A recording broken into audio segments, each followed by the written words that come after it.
Now, as always, I don't care if you agree with my opinions on games, but I do care you enjoy the video, you have a great 4th of July, drink some beer, but be safe, and most important, celebrate your independence, not to play shitty fucking games.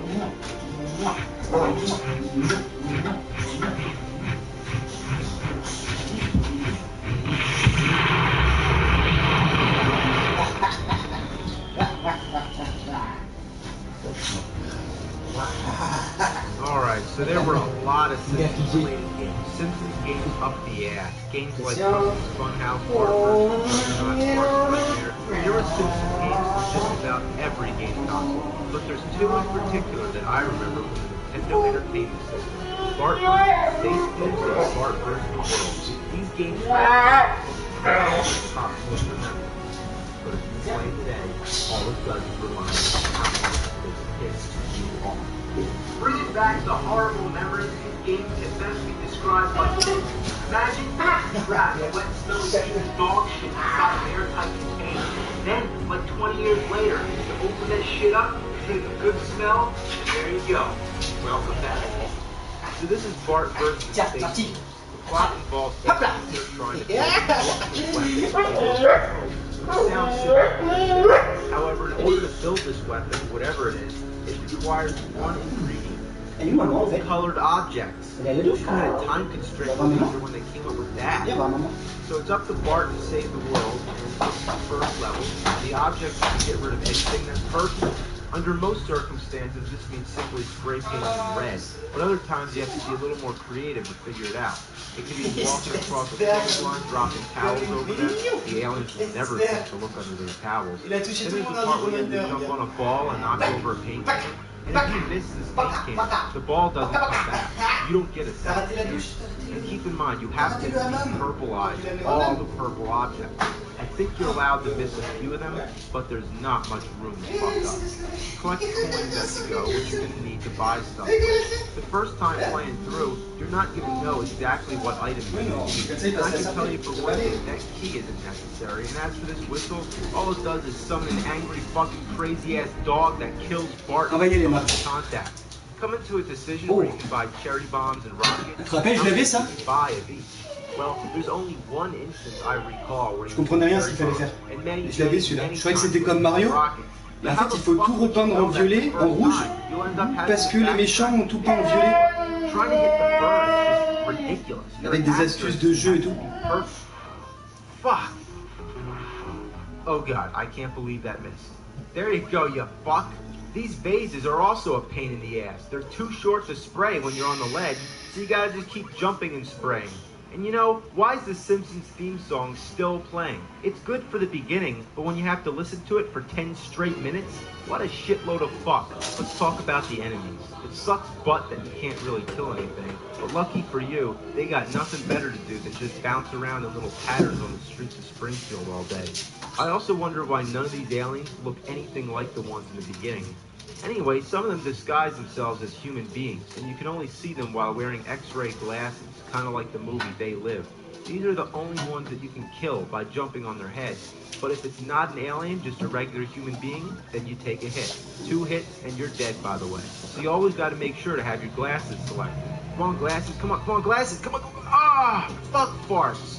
Sometimes I just jump on them out of pure gamble because I don't feel like selecting the glasses. You don't need to kill them anyway, but they leave behind letters. Collect them all to spell Maggie, then she'll help you in the boss battle. Il y avait 6 niveaux en tout, jamais dépassé le premier, jamais dépassé le premier. Je suis là, honnêtement, je me rappelle pas. Not making purple things not purple. Tu vois, là, t'es à la maison de retraite, là, il faut peindre la fenêtre violette pour que le grand-père sorte. So what do? They change the ingredient to hats. Et jamais personne t'expliquait quoi. Tu vas rester comme un connard. Why not make it something like grass or water, something that's really easy to find?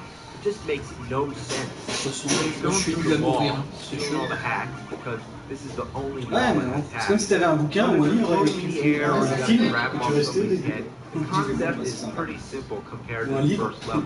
No ingenuity, just collect hats. The imagination employed is just astounding in how inconsistent it is. It's like a different person designed each level.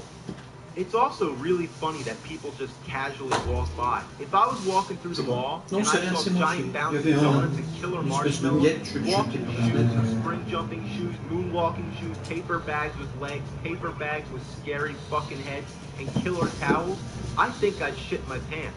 Shit will come out of my ass. Another thing really fucked up about this mall is that a lot of the floor is covered in cement, which results in instant death. The only way to get through this shit is master some of the worst controls in video game history.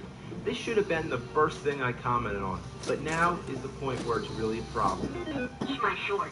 Looking back at the first level, it takes a lot of practice to make some of those jumps. Jump and run are both the same button. The A button jumps, and holding the A button runs. Why the same fucking button? What were they thinking? So trying to execute a running jump is not possible. By hitting both the A and B button at the same time, you do a super jump. Getting used to this is required in this game. Fuck! Here we go. Gotta get the hat. Get the hat.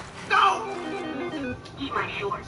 Now I'm jumping across lollipops. Gotta land on them when they're horizontal. You motherfucker! I went right through it. Alright, just one big jump. Eat my fucking shorts! There's no continues in this game either. If you get hit twice, you're dead. Die 3 times and the game's over. You can get some one-ups, but no continues. As if it's not challenging enough. I don't have a problem with challenge, but when the challenge is based on how fucking incredible controls are, then fuck it. Ils sont fous. Eh, il y a des étoiles filantes. Oh non, c'est trop fort. Les mecs, les développeurs, ils étaient So this is Bart versus dans des caves. The title always confused me. Bart saved the world from the space news. Now he's against the world? The plot is basically Bart won a trip around the world by drawing some shitty picture of Krusty the Clown for an art contest. Now Mr. Burns wants his citizens wiped off the face of the earth, so he calls help from his relatives, which happen to descend from places like China, Egypt, and the North Pole. Your basic goal is just to get to the end of each stage without dying. There's also bonus games along the way. And here we got a memory game to match the cards. I liked it when it was in Super Mario 3, but here, I just don't feel like memorizing shit. I'd rather put sticky notes all over the screen. Then you got Guess Which Igloo Krusty Head's Under. Then you have a puzzle game which drives me insane. Then you got a Simpsons trivia game. Then you got Dodge the Beer and Get the Krusty Heads. Krusty Heads are good, beer is bad. Makes a whole lot of sense. Then you got the stupidest fucking game in the history of games. Find the bat in the coffin. Now, this isn't like the igloo game where you see which igloo it is and then they move around. No, this is just 3 coffins sitting here and you gotta pick the right one. It's just pure luck. And every time you get the wrong coffin, this green arm comes out and you just gotta wait while nothing happens. It's not like Bart's even struggling. You just wait. So that's the bonus stages. Now that I got those out of the way, let's talk about the actual gameplay. Every level consists of 2 or more sections. The first level's China, and this is the first section of both. First thing you'll notice is that the control is the same as Bart versus Space Moves. Nothing's improved. Even the graphics are so funny, like when Bart's nose disappears when he stands still. So I'm just going around this ship, trying to figure out where to go. Oh look, there's Maggie. What do I do here? Okay, a boat comes and explodes? I don't get it. Now, where do I go? I'm stuck here. Maggie, can you help? No? Suck my ass. Guess I'm just gonna commit suicide. Love how Bart doesn't even give a shit. He's pretty depressed. I'd be too. The next section's the Great Wall of China. What really brings my piss to a boil is that fucking dragon. Fuck! The fact that you have to be so accurate to get through that damn doorway. Oh, and these ramps? Fuck them. Fuck them to hell. You gotta be going fast to go over them, but you always seem to hit something that slows you down, so you gotta go back just to regain your speed. Fuck! Oh, fuck! So then you got Fu Manchu Burns. He's pretty easy. Moving on to the next level, the North Pole. Of course, unless you're jumping dead on, you'll end up falling right through the platform. Le développeur niveau 5, c'est la muraille de Chine. Ils sont jamais allés à la muraille de Chine. God damn. C'est excellent. These glaciers are the worst. To make them move, you gotta jump on them, of course. Getting across them is a bitch. Trying to avoid the birds is a mother bitch. Fuck. Alright, here we go. Damn! Fuck! The boss battles with the abominable snow burns. Obviously a takeoff of the abominable snowman, which isn't from the North Pole. Next up is Egypt. Follow the blocks, shit. Look, What a piece of shit. At the end, you got Ramses Burns, who's also pretty easy when you find out how to kill him. Now, believe it or not, you're in the final level of the game, Hollywood. The first section's a pirate ship. Your worst enemy is going to be the cannonballs. Hate these fucking things. Then you got a horror movie set. I have to say, that's pretty funny. Then the game turns into a maze. Like you go into a coffin, you come out another coffin, you pick a coffin, next coffin, other coffin. Oh, been there already. Going through the coffins, the coffins, the coffins. Back here again. Going to the next coffin, the coffins, coffins. Fuck! I hate this shit. Just tell me where to go.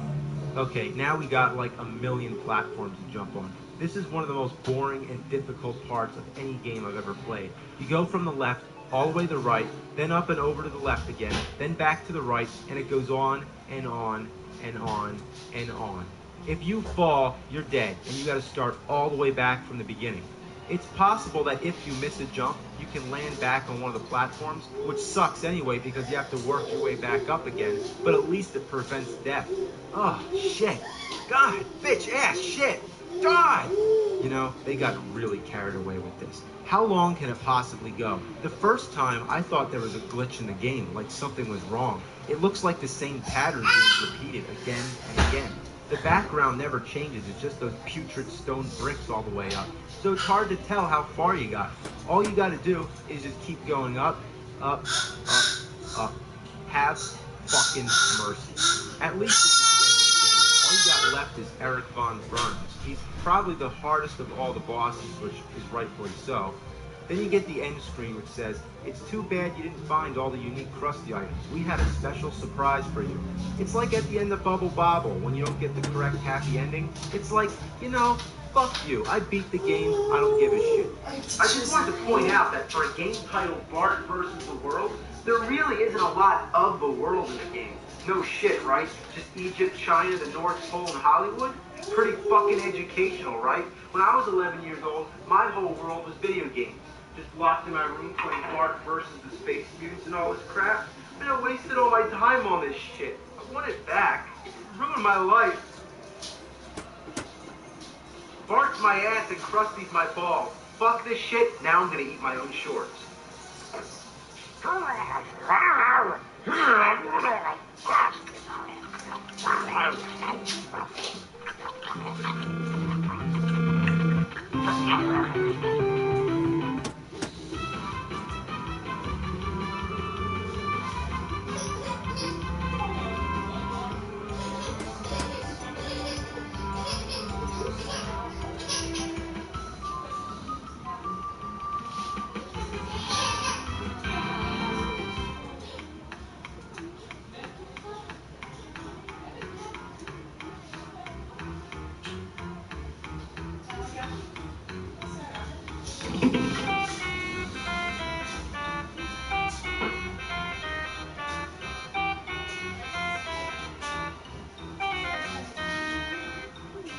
Wow, how awesome could this be? Bugs Bunny's birthday blowout. Well, it was a blowout, alright. Blow out your ass! Basically, you're Bugs Bunny going around with a hammer in a Mario-like setting. Really nothing special. In fact, one of the most sickening side-scrollers I've ever seen. Because when you walk, the screen sort of does like this strobe effect. I'm not kidding, it makes me sick. Even worse is when there's an earthquake. Oh, come on, that's cruel. The plot is that it's Bugs Bunny's 50th birthday, and he's on his way to his own party, but out of envy, everybody wants to stop him from getting there. So you're just whacking anybody in your path, and you know what's really annoying? Every time you get hit, you see stars, and when that happens, you can't use your hammer for a few seconds. All you do is just go from start to finish. There's usually a boss at the end of the stage, like here's Daffy. You think you're supposed to fight him, but no, that doesn't work. You're just supposed to get the carrot. Yeah, this game's really a no-brainer. Oh my god! It's Bugs Bunny! What's up, Doc? I can't believe it! In my own house! Bugs Bunny! Bugs fucking Bunny! After each stage, you get a bonus game depending on how many carrots you collected. By winning, you can earn some one-ups. Now this number thing, I really don't know how to play it, and I don't give a shit, so I just tap the buttons until it's over. What's up, Doc?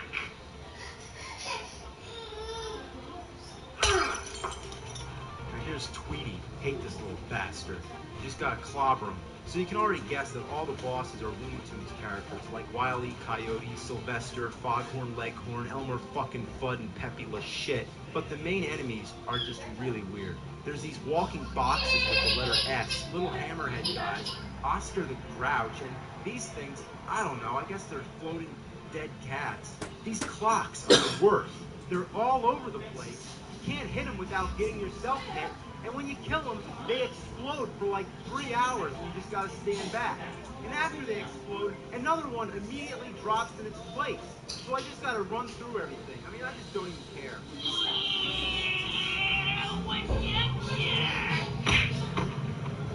What's one thing I should have done 1,000 times by now? Die. But I'm not dying. You know why? Because this game's too fucking easy. I'm just walking through the levels, getting hit by everything in sight, not caring whether I lose all my lives or beat the game. Whichever comes first, I welcome it. All I know is this game is going on and on and on. There's Sam beating the shitballs out of me, just hitting me every second that there is, but there I go, I still beat him. Come on, I really don't care about the damn bonus games. This game is garbage. I'd rather put my balls in a crocodile's mouth while shoving my head up a unicorn's asshole. Well, here's Tweety again. Get out here. Come on, come on. You little Tweety fuck. Alright, here's Elmer fucking Fudd. Come on. Ah, you son of a bitch. Now what's he doing to me? Ah, get off. A lot of times you're supposed to break blocks to get to where you're supposed to go, which is tedious as all hell. What a shitty ass load of goddamn bullfuck. Ain't I a fucking stinker, motherfucker? Ain't you a goddamn fucking piece of shit?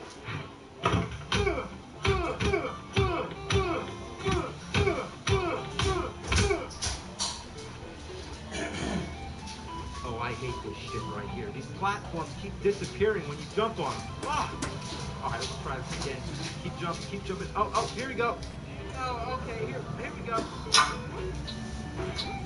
Yes. Tu veux te doucher ou après? Okay, next Oui, one. vas-y en premier si tu veux. Après, je pourrais le marquer.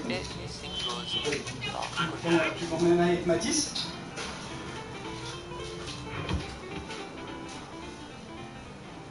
Sometimes when you have to go down, you're never sure whether or not you're going to fall and die. Ah, mother of a fuck!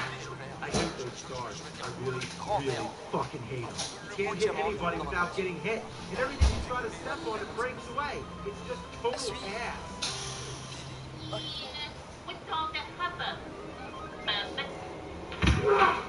You know, this game is just way too generous with the extra lives. It's like deliberately keeping me in the game so I can't stop. What the fuck up, vagina, fuck? Just shut up. For what it's worth, the game's at least playable, but there's no appeal whatsoever. Making a birthday-themed game is one of the worst concepts imaginable, even with a big name like Bugs Bunny. He's one of the greatest cartoon characters of all time, but his leap to the Nintendo Entertainment System was just a total fucking shit bomb. Well, here we are at the last guy. It's Taz. All you gotta do is knock those footballs back at him, and he's done. Beat it! And get out of here! Bugs Bunny finally arrives at his party. He is greeted with thunderous cheers and applause from his loving friends. To Bugs' surprise, he finds all his Looney Tunes pals there, who had just moments ago been playing some very funny tricks. I'll show you some funny tricks! I'll show you what's up, you fucking funny piece of shit! Bugs Bunny's birthday blowout! How about Bugs Bunny's birthday beating?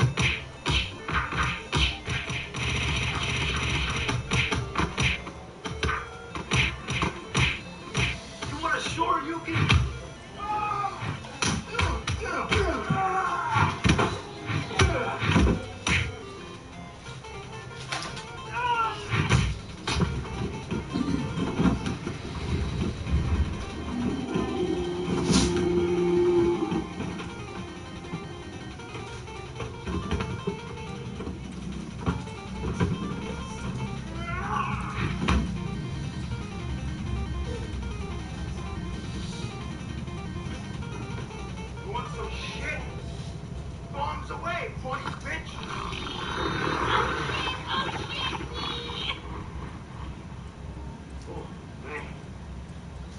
Don't worry, folks. It's not real. Fuck you, Bugs Bunny. Fuck you, Bugs Bunny. There you go. Got your ass handed to you. That's all, fuck.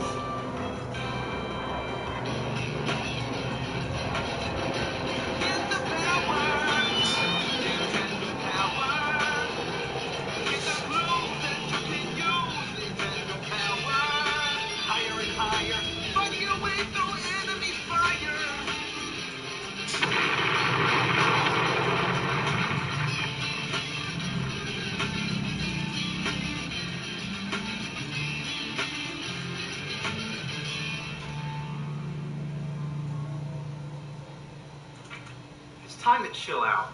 Nah, don't worry, I'm not going mellow on you or anything like that. And next time it's going to be a game review again. But for now, I just want to take you back to one of the most important parts of my childhood, Nintendo Power. You know, today there's internet. Anything you want to know about any game, you just look it up. But back then, your only source of information was magazines like Nintendo Power. If you had a subscription, you were the man. One of your friends will be breaking their balls to beat some game and you'll be like, oh, I know how to beat that game, or I know a code. That's because you had the power. Nintendo Power, motherfucker! When it landed in my mailbox, issue 1 was the most mind-blowing thing I've ever seen. Just opening up a page to a map of Metroid, it was so helpful. That game made you feel like a rat in a maze. Then there was the Super Mario Bros. Unlimited 1-up trick, the famous Contra code that gives you 30 extra lives, and how to skip Zelda's second quest. All in this groundbreaking issue, from front cover to back, it is absolute classic. One thing that used to piss me off was the NES Achievers section. It's just a bunch of nerds showing off their high scores. But how do you prove it? You gotta take a photo of your screen. And nobody really knew how to do that. I mean, remember, there were no digital cameras back then. So, you take the picture of your screen, you have no fucking clue what it looks like, and there could be like 20 other pictures on the roll, so you either have to like waste them all or wait till it gets finished. You get your mom or dad to take you to the store to get the pictures developed. It comes back, and what does it look like? It looks like fucking shit. So, Nintendo Power printed some guidelines basically saying, look, dumb shits, this is how you do it. And if my game said cheese, I think I'd shit my pants. And if I was wearing that, I'd have problems. Nothing brings back memories like breezing through an issue of Nintendo Power. Remember when the Nintendo 64 was the Nintendo Ultra 64? Remember when the piece of shit Virtual Boy was called the VR32? Remember the NES Satellite or the SNES Catapult? Remember Star Fox 2, the game that never saw the light of day? Remember reading about the new shows coming out like Captain N and the Super Mario Bros. Super Show? Remember that shitty movie The Wizard and that fucking dumbass Super Mario Bros. Movie? Man, I remember reading about that and being so excited, I couldn't wait to see that movie. But it was just like waiting for a buffalo to take a shit all over your face. Another thing powerful about this magazine was the power to know what games were coming out. But only if we could read between the lines, we could know how shitty it is. This one says, in-depth playing tips on the horrifying sequel to Castlevania. This one says Back to the Future has an extensive LCS and an interesting title. Wow, they knew, okay. Another classic section was the top third, which they list the most popular Nintendo games. I don't know what these pros were doing number 1 for this game. But anyway, it was only NES for a while. Then they started doing the top 10 Game Boy. They even had a top 5 for Virtual Boy. That's just hilarious, because that's almost the whole library of games for that fucking piece of shit. The covers were always exciting to look forward to. This one gave kids nightmares, and parents. I thought it was awesome.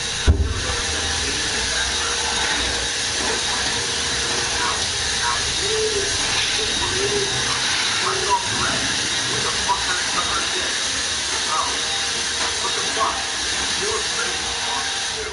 Even if I didn't have the game, it was fun just looking at the pictures. Here's a page on classic. Nice thing, everything's fine. But then there's something that bothers me. What's this? He's flipping the bird. He's giving the finger. Not giving the thumb. Someone kind of interesting. What's Grafton's problem?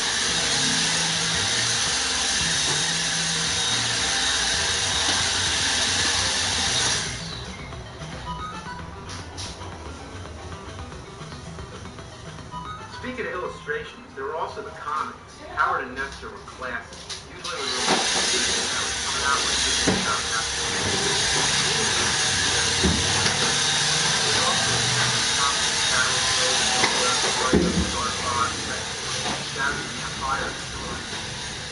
Yeah, sometimes this kid better be careful not to get those games wet.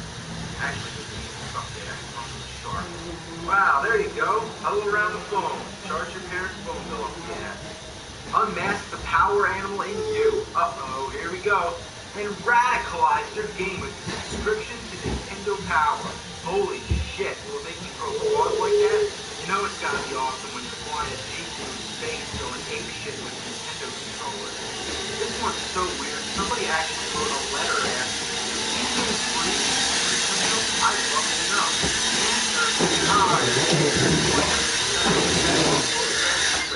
The answer that you're looking for is no. The block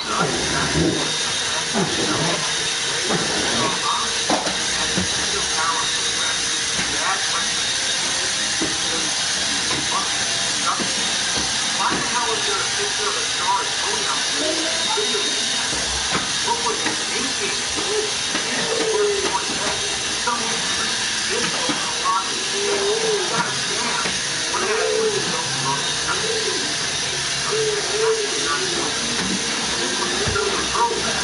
Yeah, that's great. That just sums up how I feel about the whole situation.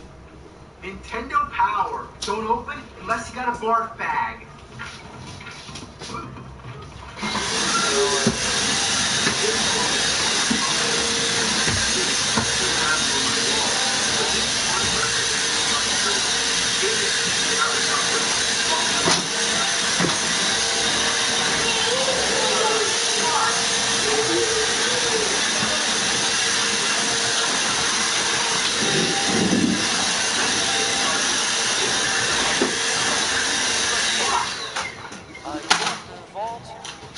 Je suis au milieu. Non, non, la fait beaucoup. C'est pour Mathis.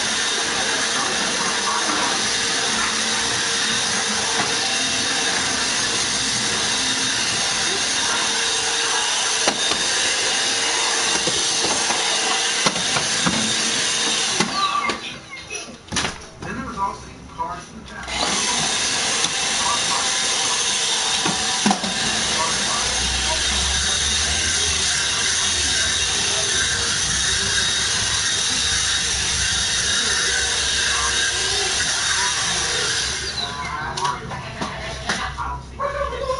There's also a contest in every game. Grand prizes would include show. Je voyais là, mais là, c'est moi. Dans les sous. Tu vas sortir? Il faut pas longtemps. That movie never got fucking made unless you count the Sonic mask. That wasn't until about 10 years later. And did they give the winner a princess mask? The movie that the series made for the other people that don't actually carry? They're gonna get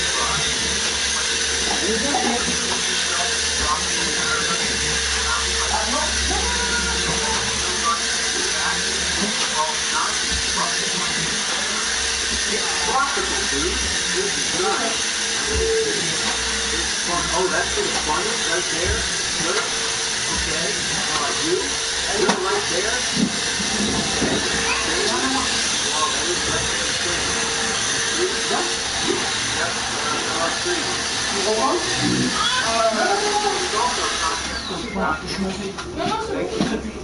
Some of the entries were Balloon Man, Sun Man, Yo-Yo Man, Spring Man, Magic Man, Clock Man, Man, Clown Man.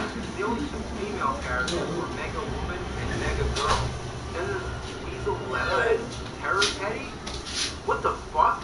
Nintendo Power was great, but as it went on, it made some dumb things. There's really nice like organize all the issues, but then, what the fuck?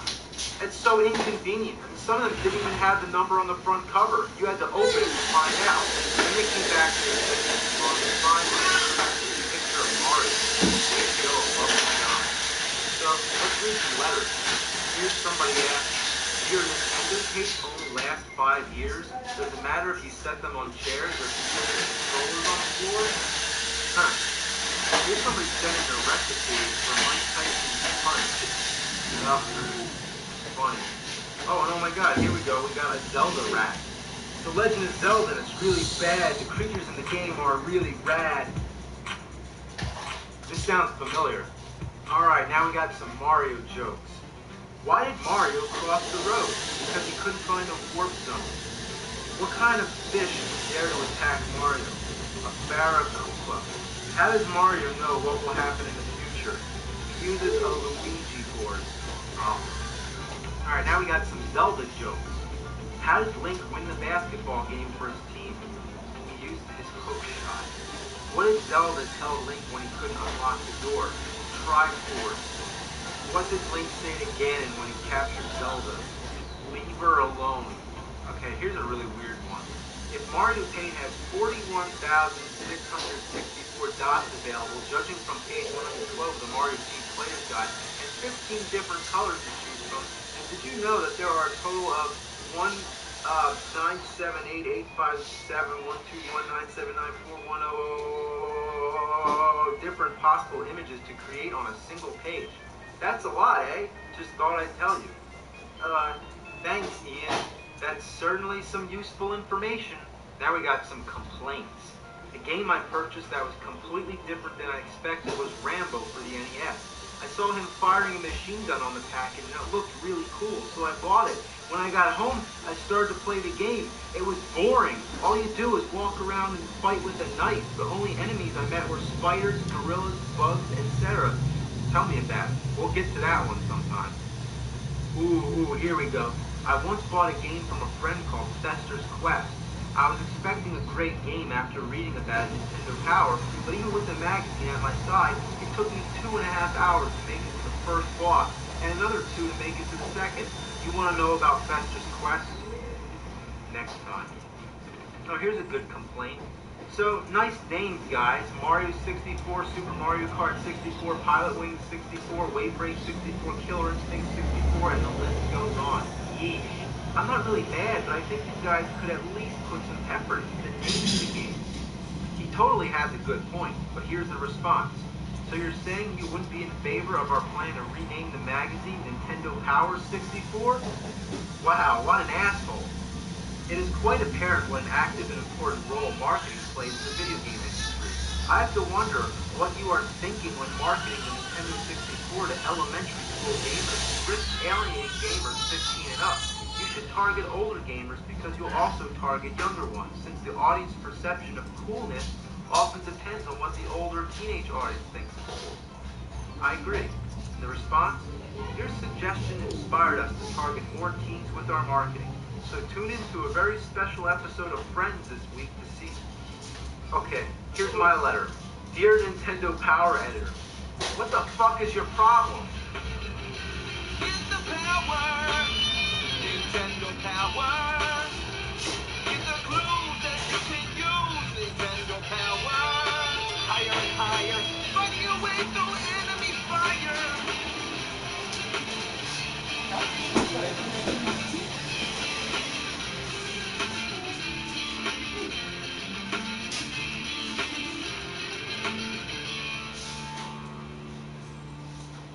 Da-da-da-dum.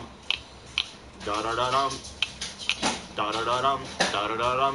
Da-da-da-dum. Da-da-da-dum. Da-da-da-dum. Da-da-da-dum. Da-da-da-dum. Da-da-da-dum. Were you expecting maybe the Ninja Turtles? Well, we're gonna play some Fester's Quest. This Uncle fucking Fester, mind his own business, being outside, then yelling at me. Well, that's the plot. Fester's got a thing. After the six, why not the Adams thing? Maybe the money thing. Now it's fucking time. Yeah. So anyway, we're shooting these purple jellyfish things on the ground. What's the point? They're purple.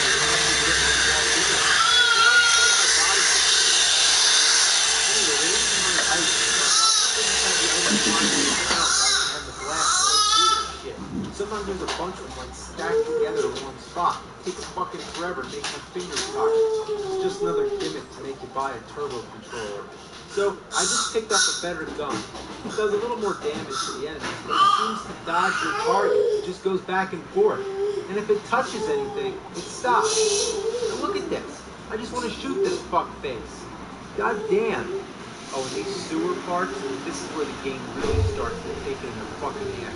It basically makes your gun useless. And these green blob things, fuck them to hell. Instead of conveniently dying when you shoot them, they just multiply. Come on, you fucking pieces of shit. What the hell did I do? I got my old gun back? That's nice that it shoots straight, but it's not going to help with killing these things. Switching back to the older gun would actually be a nice feature, but not when you accidentally step on an item that downgrades your weapon. Come on, die. Die, Jesus. They just keep multiplying. Without the dynamite, there's no way to get through these things. I have to keep walking back. Let's not forget one thing. Look at your life bar. That's full life. I'm not kidding. Some life bar, huh? If you get hit twice, you're dead. Come on, you fucking pieces of shit.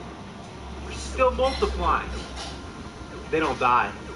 They don't die. Die, you fucking frogs. Jeez, can Fester move any slower? Ugh. Yes, he can. If he gets hit by frog spit, that is. Oh, shit. Come on. Oh, no. Oh, Jesus Christ. You fuckers. Might as well continue. What? Continue my ass. This doesn't look like continuing. You got the same weapon and items, though. Whoopity fucking do. But you start back at the beginning of the game. I can't cross where the hole is, which means I gotta go all the way back through the sewers all over again and deal with those green blobs again. God damn! This game better stop sucking ass or else I'm gonna have to give it the finger. Middle finger. I hate these frogs. This gun is useless. It just circles around everything. Look at that. It went completely around that frog and it didn't even hit him. I can't even shoot because the house and trees are in the way. I can't use the gun. I am so fucking dead. So fucking dead. Oh my god, if I could just get past this one guy. Ah, shit! Alright, let's try it again, but with the dynamite. It sucks to have to waste this shit, but it'll have to do. Oh, when are they gonna stop? When are they gonna stop? When are they fucking gonna stop? Oh my god. Oh, fuck. Come on. Alright. Oh shit, what, 2 more? Where'd they come from? What the fuck? What the fuck, man? What the fuck? Jesus. Holy shit. Well, I'm back at the beginning. Again. Oh, why'd you have to do that? I downgraded the gun again. I think it's a shitload of fuck. I think you better shut your ass. Jesus Christ. God. Come on. Just want to get down there. Jeez, is there enough fucking frogs? Look, I downgraded the gun again. Alright, I'm gonna go in that house there. If I can fucking make it. Alright, now we're gonna use a key to open the door. Oh, nice. Beautiful. It's one of those half-assed first-person sort of deals. In the 8-bit era, it was kind of cool to see anything that looked three-dimensional, but it's a fucking pile of steaming goat shit.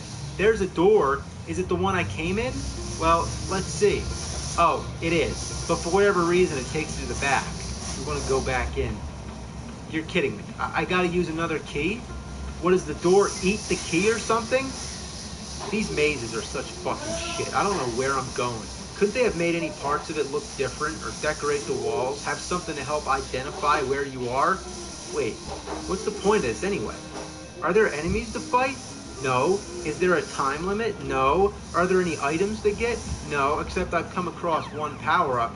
But really, is there any good reason to have this maze thing? It sucks, ain't it? Then you come up to this crazy alien guy. He's actually not that hard, because there's plenty of room to fight him for one thing, but he sure takes a lot of hits. Well, I beat the game. That's the last guy. It's over. That's just the first boss. The last guy. Not. I know. But let's just say that it is, because that's all I can take.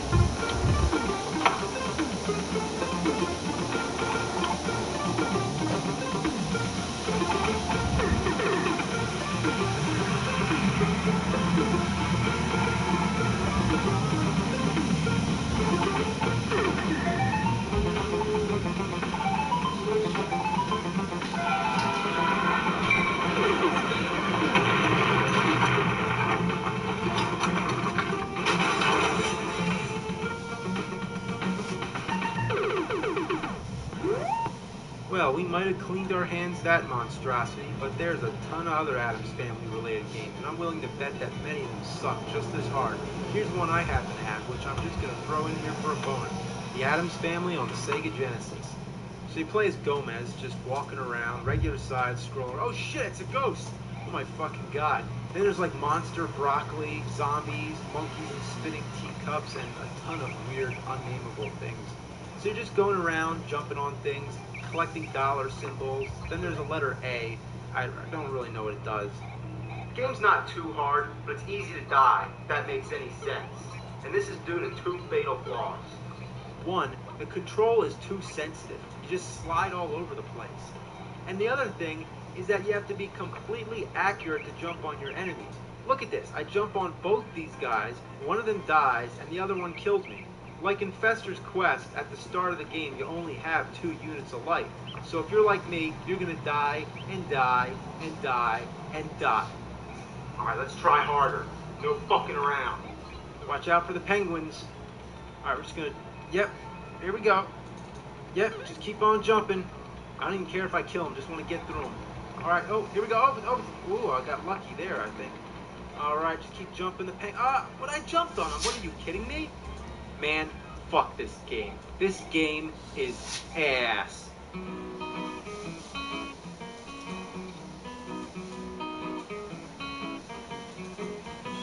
It's crappy and it's kooky, a stupid piece of poopy. I'd rather eat my dookie, it makes me wanna pee. Sucking some ass, fuck. Sucking some balls, fuck. Sucking some balls, sucking some balls, sucking some ass, fuck. Makes me wanna see ya, ass load of diarrhea. It's worse than gonorrhea, I'm gonna take that pee.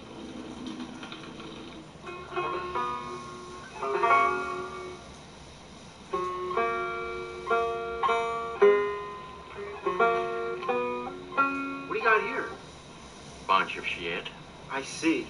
Unfortunately, this is kind of my thing. How much is this one right here? 100. 100? As in like $100? No shit for brains. 100 centavos. Of course, $100. We are living in the US of A, ain't we? I'll take it for 50. It's 100. It's a piece of shit. Look at this. Look at this stock label. I mean, do you know what this is supposed to be? Can you tell me what this is? I have no idea what that is. I can tell you what it looks like. It looks like the shit stain in the bottom of my drawers right now. This is a shit stain on a shitty game. That perfectly just sums it all up. That there is a rare video game, boy. I know. Unfortunately, I'm like flies on a piece of shit because I just can't stay away from this stuff. That ordinarily that would sell for $300. I'll tell you why. Because that is one of the first horror movie video games ever made. Are you going to buy it or are you just going to look at it? Okay? Because if you're going to look at it, you put it right back down on the fucking table. Nah, that's alright. I'm not. I'll tell you what. Yeah, what? Yeah, it's still $100. Yeah. What the fuck, man? Yeah, it's 100. And I'll tell you what. Wait. Oh, okay, what? You give me 150. 50? What are you talking about? Finish the deal here. Keep your drawers on there, shorty. I will throw in this one for free.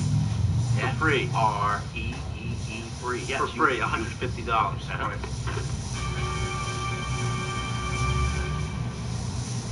Alright, Texas Chainsaw Massacre on the Atari 2600. Let's pop this shit fucker in and give it a go.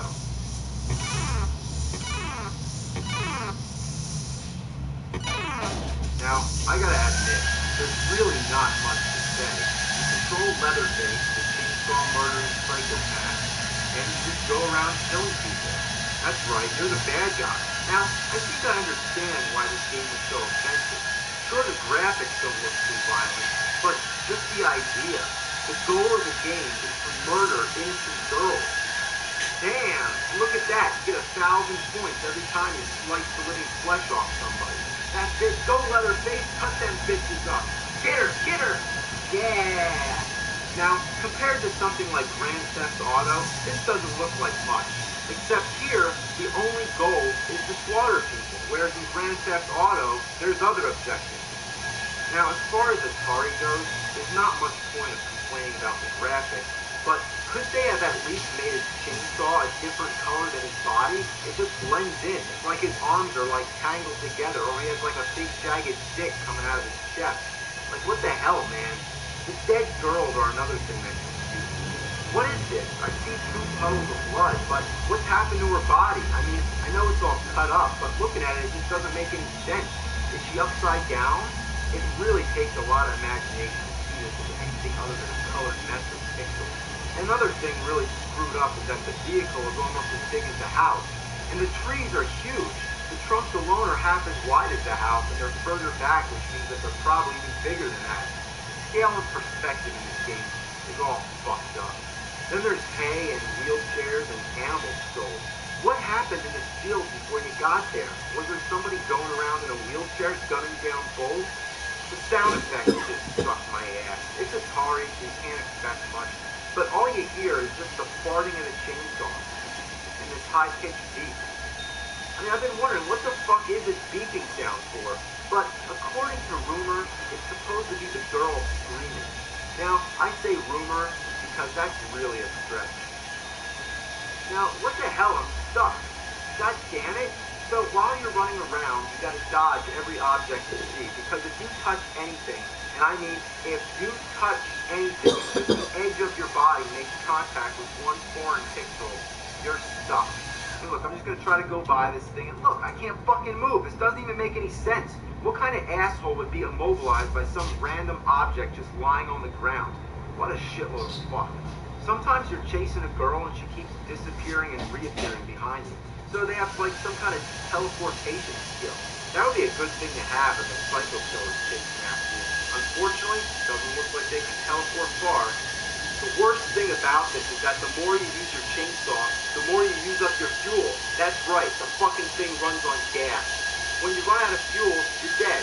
So when the game's over, the screen goes black like a Mortal Kombat fatality, and the girl kicks you in the butt. How violent. She kicks you in the rear. Now I can take bodies getting slashed apart with a chainsaw, but a kick in the ass? That's fucking hardcore. Fuck this game. What a piece of shit.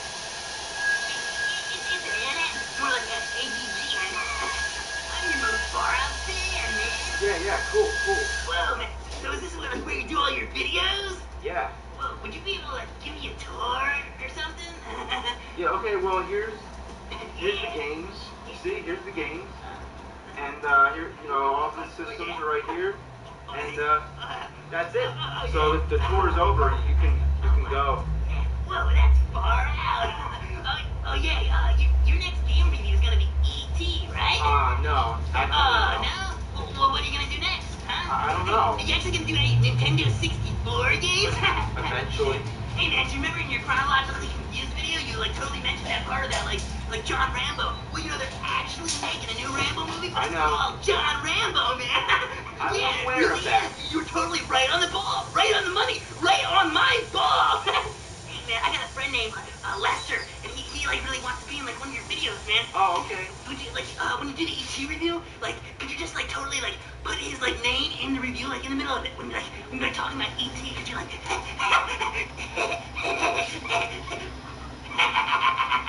what kind of editing software do you use? Because I actually would like to become an angry nerd reviewer just like you, but I was thinking what would be easier is if I just got a knife, cut you open, and got inside of you and actually became you.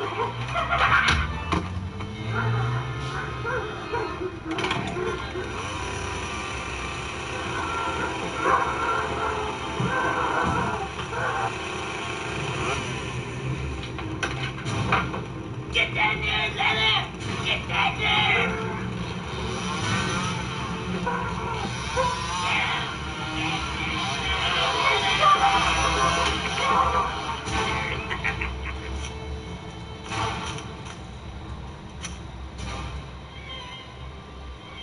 You gotta believe me, there's this guy coming up. Whoa, settle down there. I'm not kidding. There really is somebody Hold on after there, me. little buddy.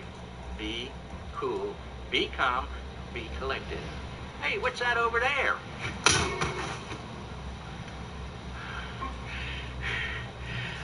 Better up, bitch boy. You damn motherfuckers! Don't tell me what I should do. Save you motherfuckers! Oh, baby. Look, he's waking up. He's waking up. Oh, you motherfuckers! What the fuck you do to me? Come on, man, this is fucking bullshit. You are gonna be one fucked up idiot. Get me out of here, man. Come on. Fuck you. Fuck you. Fuck you. Fuck you. Fuck you. Man, what the fuck? I guarantee you, it's gonna be better tasting that chicken. What's in store for you next? There you go, Mitch. How'd you like to play Texas Chainsaw Massacre? Here we go. Fucking face it. Here's the controller. Here's the button. You know how the fucking button works? No. You push it with your finger like that. That plays it, and you can play the game. Play the fucking game or burn your fucking eyeballs. I don't want the fucking game. Play the game. Play the game. Play the game. Play it. So what do you think there, nerd boy? How's that game going for you? Ain't no fucking season shit. Yeah, I'm thinking, yeah. You having fun playing Texas Chainsaw Massacre times 2600? Well, if he don't like playing video games, why the fuck is he playing video games?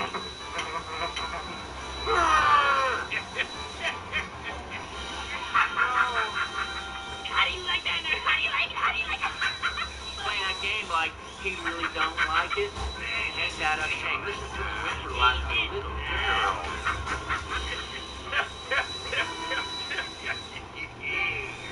Yeah, boy. Oh, shit. Get out. Come on, Leatherface, go Hurry get up, him. hurry up. Get him. Go get him.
Well, it's Halloween, and I gotta go babysit.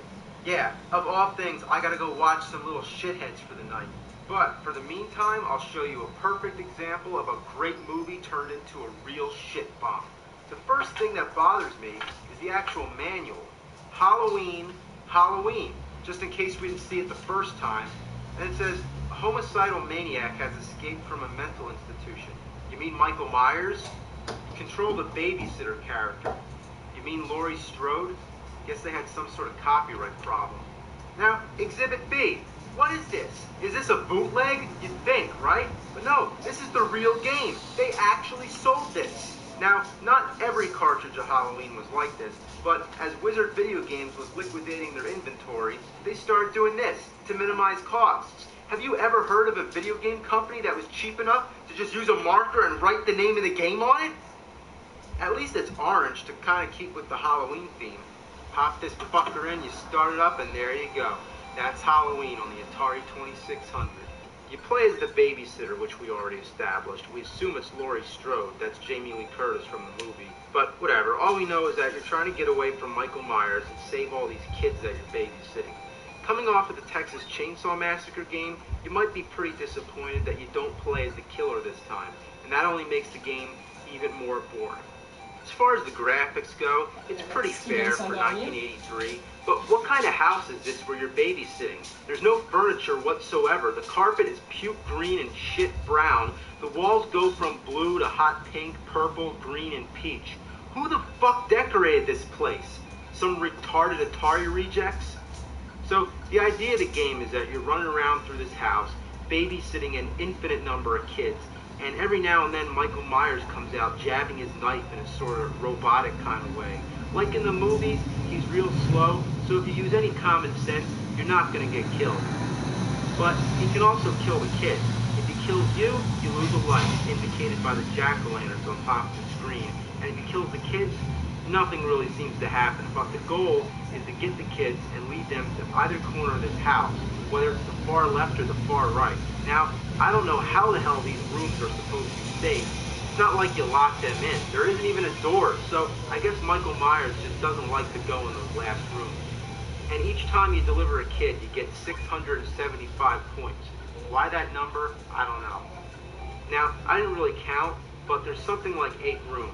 And you can also go on the top floor, but apparently this floor has really bad electrical problems because it keeps going dark, which is really fucking annoying. Hate this shit. You know, all these colored rooms kind of remind me of the Poe story, Mask of the Red Death. But anyway, you're just grabbing kids, bringing them to the rooms, and you can find this black sword or something, I don't know. Maybe it's like a nightstick or a billy club. I'd suggest that it's a knife, but it's almost as big as your body. So your guess is as good as mine. It could be a big black dildo for all I care. So anyway, you grab this thing which magically turns into a tiny green thing. Why the hell does it completely change in shape and color when you're holding it? But moving on, Michael Myers shows up and you can attack him with it or just hold it out and he'll walk into it on his own. Then he runs away and I'm just chasing him because I feel like it. You know, I just realized she's actually taller than him. And if you count that red blob of a skirt, she's wider too. That's a real threatening killer. So, of course I gotta mention the Halloween music that plays every time when Michael Myers is on the screen. It's cool to hear it the first time in all of the tarry glory, but can't it fucking stop? After a while, it's like piercing your brain. So, that's about it. All I got left to show you is what happens when you die.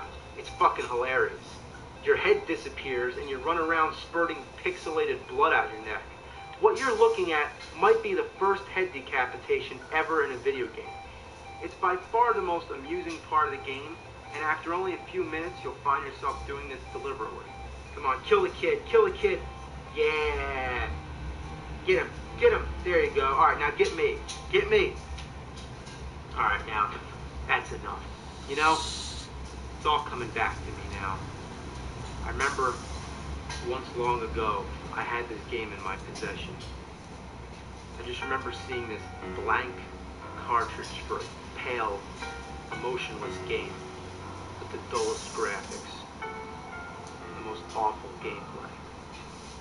I spent 8 years trying to figure it out, and another 7 trying to keep it locked in my closet because I realized what was living behind that game was simply evil.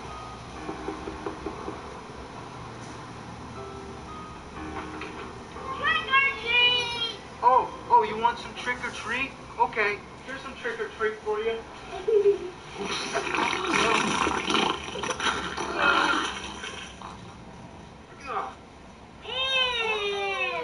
There you go, you little fuckers. There's some chocolate for you.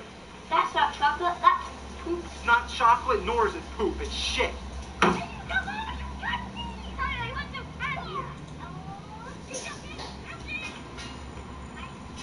Hey, wait, I got something for you, too. A shitty game.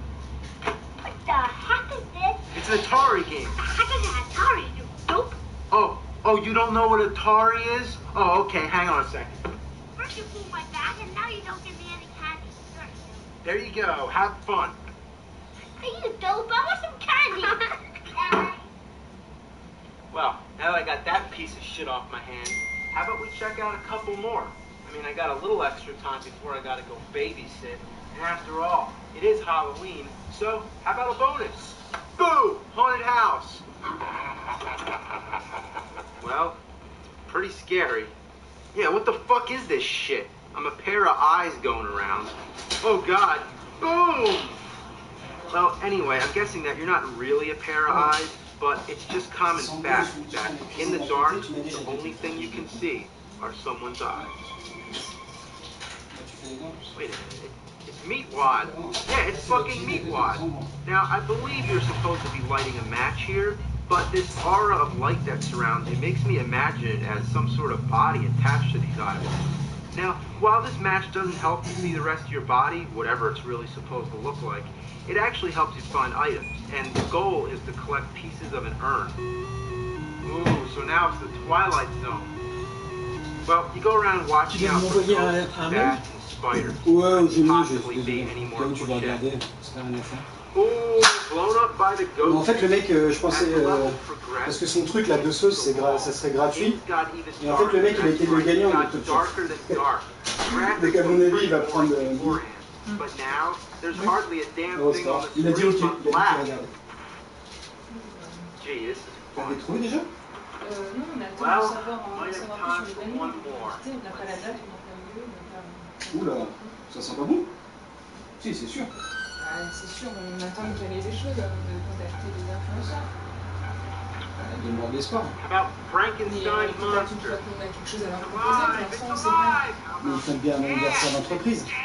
Non, c'est pas un anniversaire. Actually, it's pretty stunning. I mean, as far as graphics go, there's a lot going on. Comment tu collerais ça? Platforms sort of have a Quand c'est parti, c'est mort. C'est le gros problème que j'ai avec toutes mes claquettes, c'est ce truc-là qui pète. J'avais gardé une paire toute noire que tu mettais pas exprès pour changer la lumière, tu changes tout. Alors j'essaye à chaque fois d'en garder le pied gauche, le pied droit au cas où ça casse, mais c'est une Havana. Tu peux changer complètement. Ouais. C'est le gros problème des nouvelles Havana, ça pète au bout d'un an. Ça fait un an que tu l'as, non? Là, ouais. Celle-là, c'est celle d'intérieur. Well, anyway, nothing in this game seems to kill you except for the water. You fall in the water, you die. You get touched by anything else, it just freezes you for a second. So the goal is to keep collecting these blocks to build a wall and trap the monster. So you get the block, then you go back up where you started, and then, oh fuck! What the shit is this? Look at all these goddamn bats! What the hell's going on? Never have I had to dodge such a relentless onslaught of vampire bats. Have mercy. Bah, moi c'est dingue, hein. Enfin, j'aime bien, je suis vachement content que la chaleur revienne, mais alors m'exposer au soleil, C'est de moins en moins. et je noircis en 2 fois. C'est incroyable. Et pourtant je m'expose pas. Hein. Bon, on l'avait fait en mars, il était pas mal meilleur en mars, parce qu'il faisait encore frais, mais il y a du soleil avant qu'il pleuve. Mais là, trop chaud. Here we go, jump. Alright, now jump. Ah, fuck!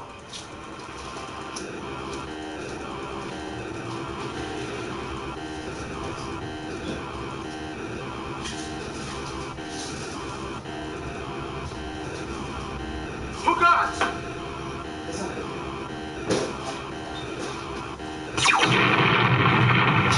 Well, now that's my cue to get the fuck out of here and go babysit.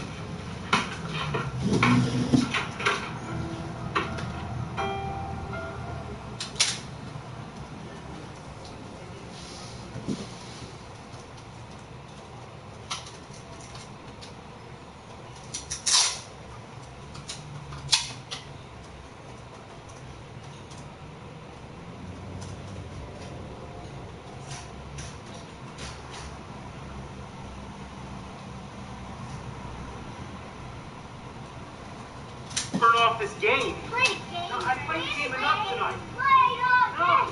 Play it all game. Play it all game. All right, I'll play the game. You stop, and you smell like Christmas. You sing, you sing. Shut up. You stop. Mom sing, you sing, you sing. Down.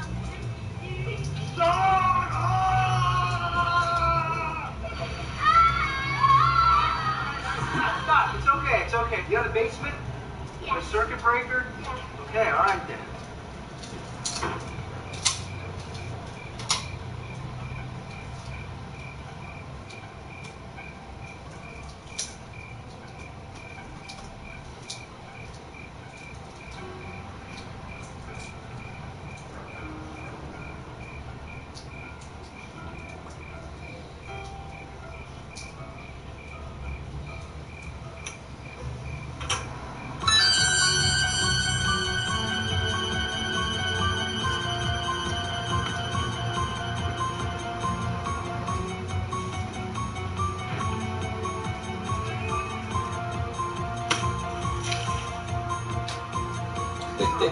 Tranquille, hein. Regarde, hein. Mais je sais pas ce qu'il mange. Qu'est-ce qu'il peut manger? Des graines? Toujours le même qui. Who's Easter?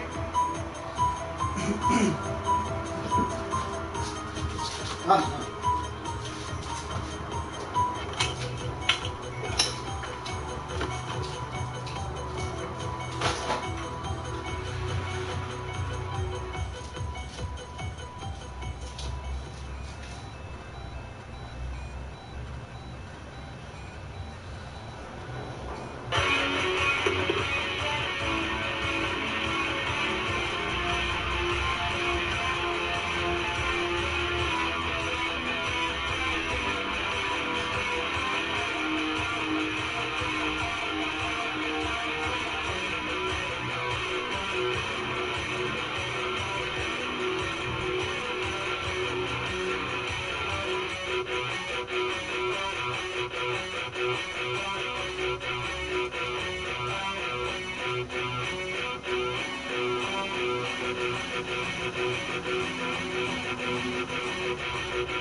Ça va, j'en comprends pas tout. Non, mais c'est... J'étais persuadé qu'il y avait quelqu'un qui passait et en fait je voyais le pigeon aussi. Yeah, I think it was.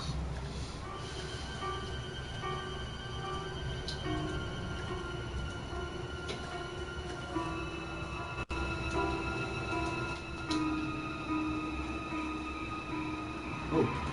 Hey, call the police. Tell the sheriff he's on the loose. Is this some kind of a joke? I've been trick-or-treated like shit tonight. You don't know what shit is.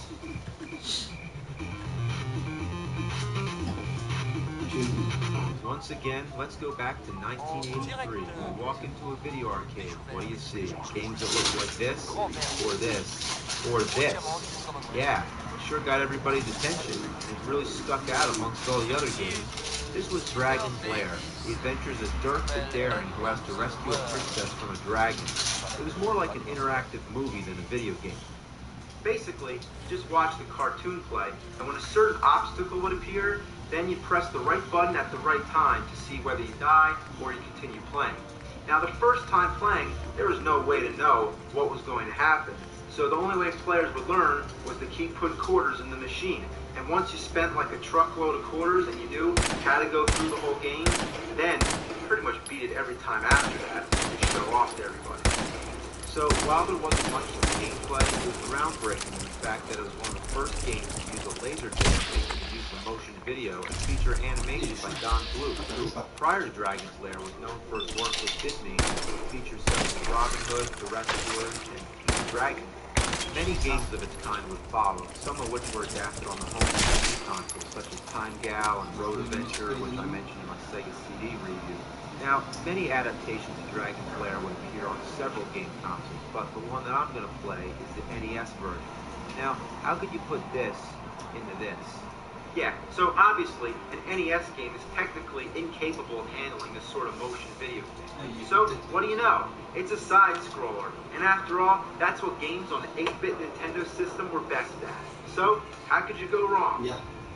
Well, judging from all the requests I got, abri anti-atomique russe pas cher, low cost. First impression is that Y'a rien, hein, c'est pas un ascenseur, même pas une douche. Well detailed, but the controls are delayed beyond belief. Did I just die by walking through the fucking door? C'est prêt pour toi la douche. Je t'ai bougé, je disais ouais, ok. Even if you stop to jump, you end up falling through the bridge. Okay, I'm gonna try to kill this cat, and there I go, dead. Here I go, dead again. If you hit down, you go into a crawling mode. Of course, it's extremely delayed, making it awkward to switch between standing and crawling. Oh, I'm really fucked now. Jump, jump! Well, we already know you can't go through the door, so I'm gonna assume you gotta kill the dragon. But what the asshole? Why can't I duck? I just want to duck down and throw my daggers at the dragon, but no, it doesn't let you duck. Have you ever played a game where the basic controls differ depending on which side of the screen you're standing on? So I'm going to try to make my way to the left just so I can attack the dragon. Wow, that was close. Okay, come on, stop. Shit! Alright, here we go. Duck down, kill a dragon. Son of an ass! I'm getting real fucking mad now. Why does the gate stay open the whole time, but once you're within range, it comes down? What a tease! How the hell does the fucking thing kill you anyway? I don't care if it's a door or a medieval gate, whatever the hell it is. It's certainly not an electrical fence or something. So why is it, like, deadly to the touch? The rules in this game make no sense. What were they thinking? Another problem is that the dragon doesn't come up high enough to be able to hit with your dagger, unless you're squatting, but when you're squatting, the dragon stays below the bridge. It literally reacts to your every move. So, what do? Do you stand? Do you duck? Either way, you're fucked. The decisions you make in this game are similar to if, say you're standing in a pool full of piss, all the way up to your neck. Then somebody comes in with a bucket full of shit to dump on your head. Do you duck down under the piss, or do you just stay up and take on the shit? This game is like a cruel joke that you play on your friend. It's like, hey, you want to play a game? Here you go, you fuckers. And, you know, it really doesn't look that hard. But once you actually play it, it's unbelievable. You jump like you're on the goddamn moon. It takes ages to turn around. And the control is so stiff, you'll wonder if your fucking controller's broken. However, I've heard that the PAL version is much smoother. I might have saved myself a few months by mentioning that. Now, unlike most NES games where B attacks and A jumps, this one's the opposite, which takes some time to get used to. And what's with this backwards ass bullshit? But you know what's really sad? This is the first screen of the game. I haven't got past the first screen yet. I don't even want to know what the rest of the game is like. Maybe you're supposed to walk left. Actually, if that was the case, I think I'd have to break something. Now, you know what else is bullshit? Everything kills you with only one hit. The dragon, the fireball, the boat, the door. But the bat just takes away a tiny bit of life from your life bar. Yeah, that's right, you have a life bar. I didn't even notice, but what's the point? Because everything that hits you, it kills you instantly.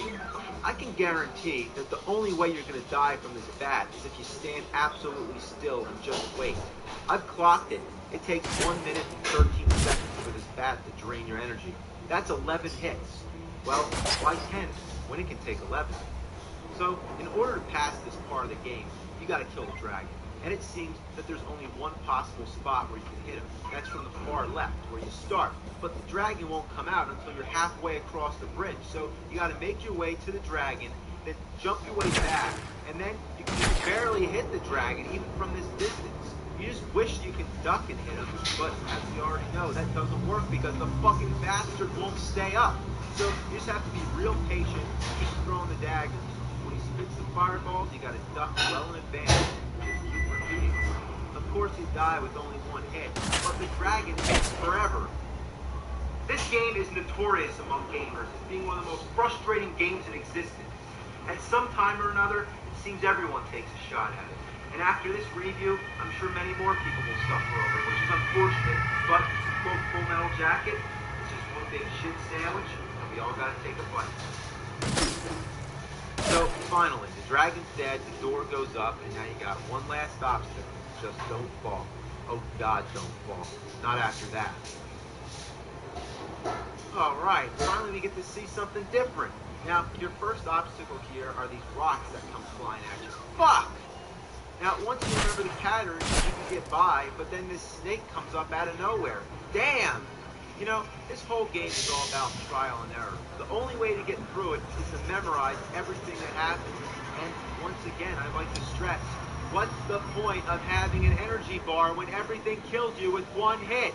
One fucking hit. Now, this is what works. You just gotta watch the pattern. Up, down, up, down, up. Fuck! Oh, God. Oh, game over? Oh, no. No, please, no.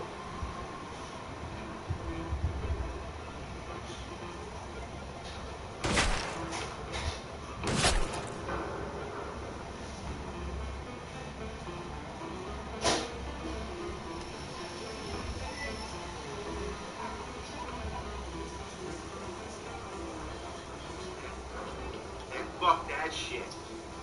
Man, you think I'm gonna put myself through that again? God damn it, man! Man, fuck this game, man! Jesus Christ, I'd rather fucking 69 a grizzly bear while shoving King Kong up my ass. I'd rather fucking stand in the middle of a ring of monkeys as they pelt me to death with their own anal waste. Man, fuck this game, fuck it to hell, fuck it to oblivion, fuck it to damnation of mankind! Home Alone 2 on the N-E-fucking-S. Now, just like in the movie, you're anywhere but home. You're lost in New York. Now, I'm really scraping the bottom of the shit barrel with this one. I mean, the first Home Alone game was so bad, why would you even bother with this one? Well, it's a dirty job. Somebody's got to do it. Now, the first thing I noticed, besides, of course, the title screen and the strangely placed credit scroll, is that the game is actually in memory of someone. Now, that's sad. So, you start the game trying to escape from this hotel because they found out that you used a stolen credit card. Now, you don't want to fuck with this hotel. They'll get everybody after you. Not even just the people who work there, but bouncing old ladies with umbrellas, mops. Yeah, crazy, bloodthirsty mops will try to get you. Vacuum cleaners? Yeah, they'll suck you up. Then there's suitcases. Even the fucking suitcases are trying to run you over. Now, another thing I noticed right away was that the sound effects are taken straight from Bart versus the Space Mutants.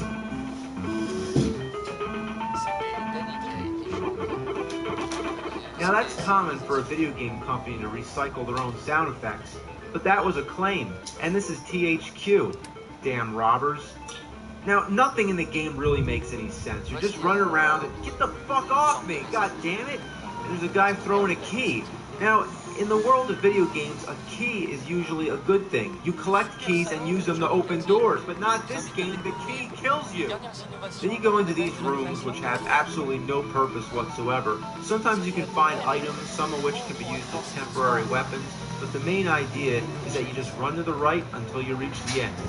But then what happens? Nothing. You can't go anywhere. You press the button and wait for the elevator, but it doesn't happen. Meanwhile, these suitcases keep flying at you, so you start walking to the right, but no, that doesn't work either. So what do? You go back and explore the whole level, exhausting every possibility until you realize, yes, you are supposed to wait for that elevator. I end up pushing the button like 100 fucking times, and I'm being serious. I don't know if it makes a difference, but basically, you gotta wait for that elevator. Then it starts dropping you off on random floors. You run all the way to the right again, only to be faced with the same problem. It's a dead end. So what do? You go left again, and when you get back to the elevator, only then can you advance to the next random floor. It doesn't make any logical fucking sense. So you're just going around dodging everything, and sometimes it's impossible to jump over people, so you really need a weapon, which you can sometimes find in these rooms, but watch out for those crazy fucking maids that throw pillows which look like bloody butcher knives missing handles. When you see the old ladies, you slide on your knees like Pete Townsend, which is probably the best part of the game. Sometimes the slide can kill things, and other times it can't.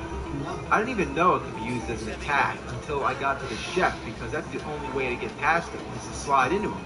Now, of course, every time you hit him, he removes another article of clothing. Now his shirt's gone. Do I really want to do this? Oh, shit, God. Then he leaves his hat and turns into a pizza. Okay. There's really no consistency in this game at all. For example, most of your enemies, you can stun them and then just pass by. But this asshole, it doesn't work. You shoot him in the balls and then he still has his way. I just want to get up on those boxes so I can jump over them. But you can't. You can jump on the boxes to the right, but you can't jump on the ones on the left. I mean, what kind of fucking sense does that make? Some of the poles you can climb, and some of them you can't. Some of the potted plants, you can jump on the plant itself. But other times, when you're in desperate fucking need, you can't. It's like the game keeps changing the rules. Here, get up the ladder. Get up the fucking ladder. There's birds shitting all over me. Get up the fucking ladder. Fuck, fuck, fuck, fuck, fuck, fuck, fuck. Merry Christmas, you filthy animal. You miserable fucking cunt, piece of shit. Shitty games all my life. Shitty fucking games. I hate shitty fucking games, and I hate shitty fucking Christmas, because shitty fucking Christmas means more shitty fucking games. Humbug! Bah! Fucking humbug to hell! Oh.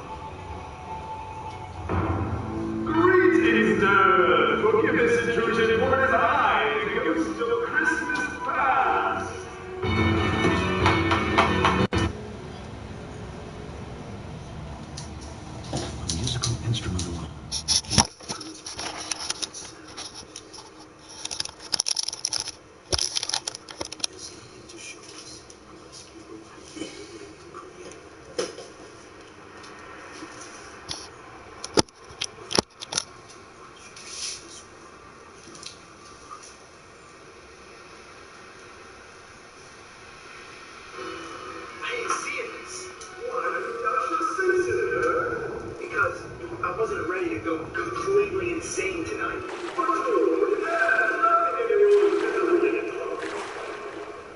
You see this?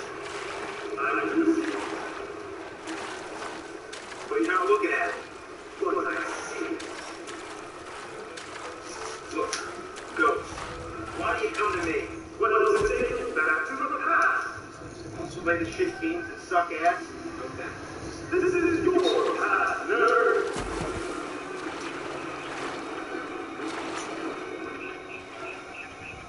Oh wow, that's me. I'm playing round 42. That was the shit, I remember that. Oh no, that's my first time playing the NES. Here's my dad in his underwear taking out the trash. At least he's not making me take out the trash.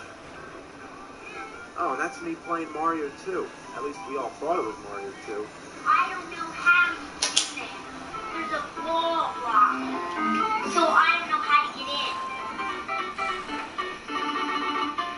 Yikes, I'm not going down there. This isn't fair.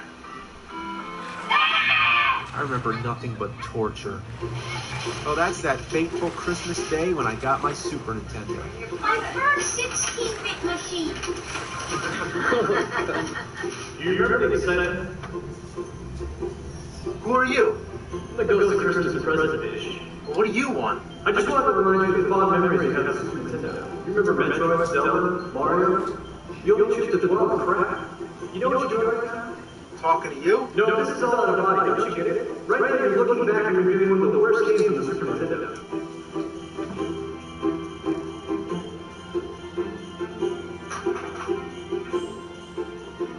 Shaq Fu.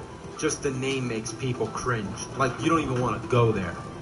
So, it's a fighting game with a storyline that begins with Shaq wandering into a Chinese shop for whatever reason, and an old man tells him he has to save some kid. So, Shaq just goes along with it, steps in the portal, and ends up in the second world.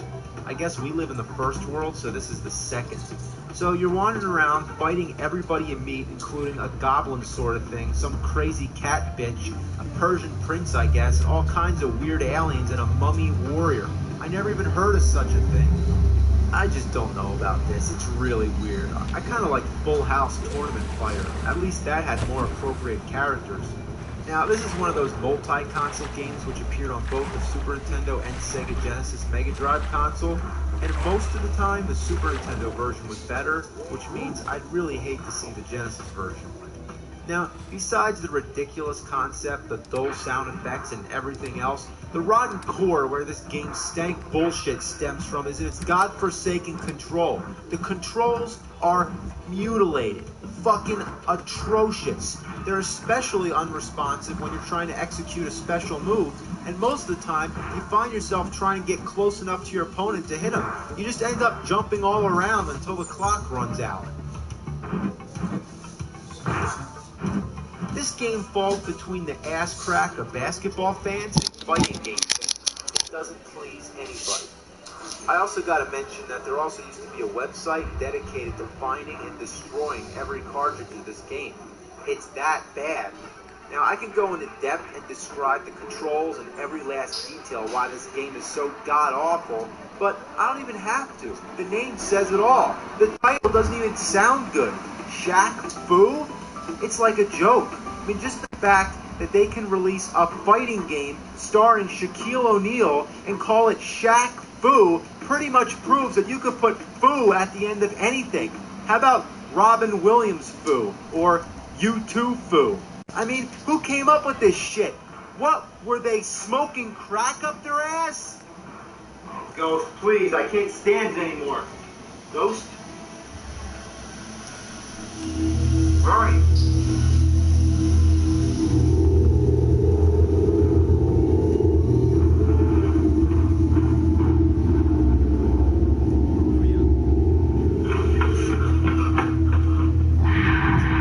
Oh my god. I know who you are. Dreadful apparition. Why must you trouble me? Why do spirits walk the earth and... What do you want from me?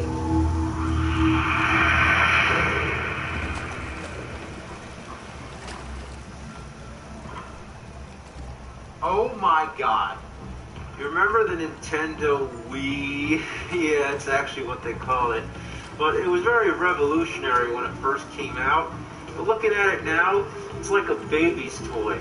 Now, I got this bullshit fuck game called Far Cry Vengeance. Now, you put the word vengeance at the end of anything, and it's sure to suck.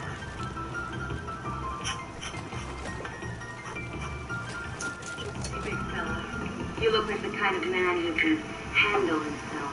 You look like the kind of woman I'd like to handle. Well, can you be with the rebels? I'm not that kind of rebel, pal. I'm not your... Ah, you bastard guy!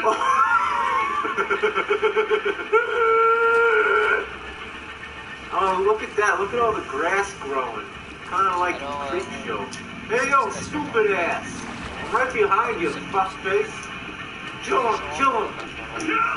There you go. You outrun the balls. Fuck! The control is fucking awful. Now it's time for Super Monkey Ball Banana Blitz. Super Monkey Ball Banana Blitz. Oh, Super Monkey Ball Banana Blitz. Alright, now despite being a pretty good game, there's the party game. And instead of just having a few really good ones, they just have a whole bunch of really shitty ones. They just suck, should I say, monkey fuck? I mean, it doesn't even have anything to do with the monkeys. You're just a fucking dog going around trying to move the fucking sheeps off the screen. Oh, it's fruit. Yeah, get the fruit in the basket. It's fruit.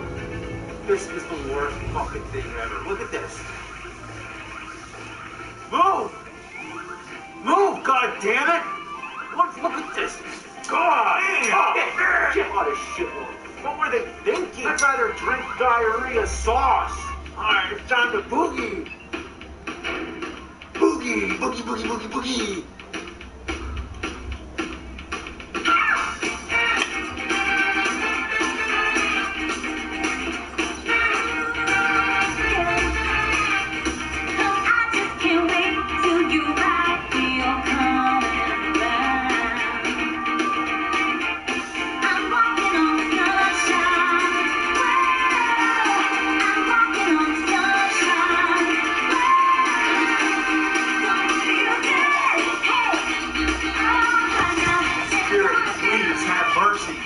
I can't stand to look at this anymore.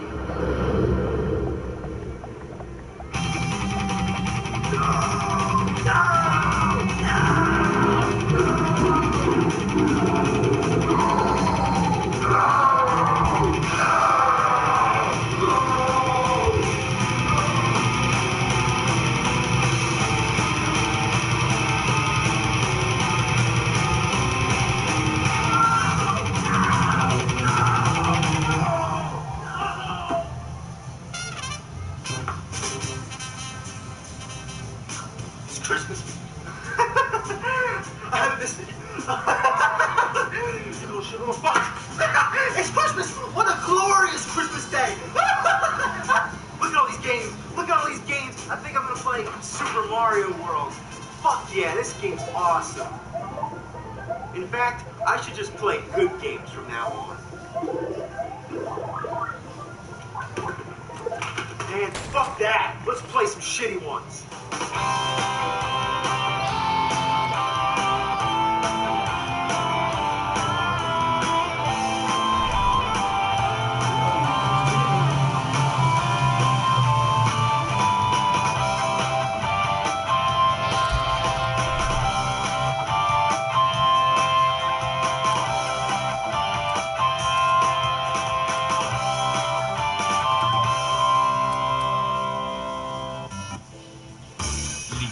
Variés et Gâteau Negro célèbre chacun d'eux. Ce qui améliore encore plus le goût de la vie, c'est de partager. Gâteau Negro, apprécié dans le monde entier sous toutes ses formes et toutes ses saveurs. I want to bring you back to The Legend of Zelda. This game was released in 1986 in Japan and 1987 in the US. At that time, it was the biggest and most epic game ever. It was more than a game, it was an adventure. It captured our imagination, immersed us in the fantasy world of Hyrule. Link, Princess Zelda, the Evil Ganon, and the Triforce would become beloved Nintendo icons for generations to come. There is a sequel to this game, released the following year, Zelda 2, The Adventure of Link. But never would we have guessed that this would be the only direct sequel to come. The Zelda timeline would go backward, twist, split, or do anything but go straight forward. This left fans everywhere debating on what order the stories and games take place. Back when Zelda started, nobody would have imagined the idea of such a complicated timeline. It's no easy feat to string together more than 14 games that generally have very few story connections and continuations. I don't claim to know anything, because nothing is absolute, and Nintendo has no official timeline explanation. I just want to give you a basic overview of how confusing it is. Originally, as we all know, on the Nintendo Entertainment System, there were only two Zelda games, The Legend of Zelda and Zelda 2, The Adventure of Link. The timeline at this point was very straightforward. Zelda 2 was a direct sequel, taking place a few seasons later, starring the same character Link, now a teenager or young adult. However, the Zelda in this game, who's under a sleeping spell, is reputedly not the same Zelda that Link rescued from Ganon at the end of the first game, as this Zelda has been asleep for millennia. While fans waited anxiously for a third Zelda game, there never was a Zelda 3, but what we got on the Super Nintendo was a prequel, The Legend of Zelda: A Link to the Past.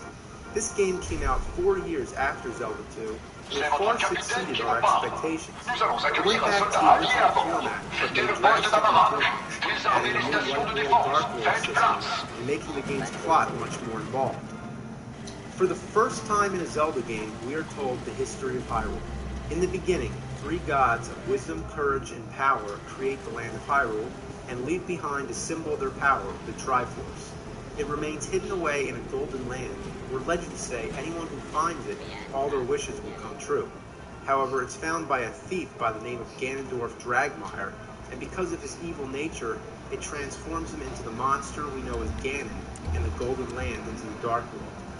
While he rules this Dark World, he also tries to take over Hyrule, but 7 wise men seal the gate to the Dark World and trap Ganon inside. Now that's all backstory. Now as the game begins, the evil wizard Agnan has taken over Hyrule Castle and uses the life force of the 7 maidens to break the seal, to free Ganon.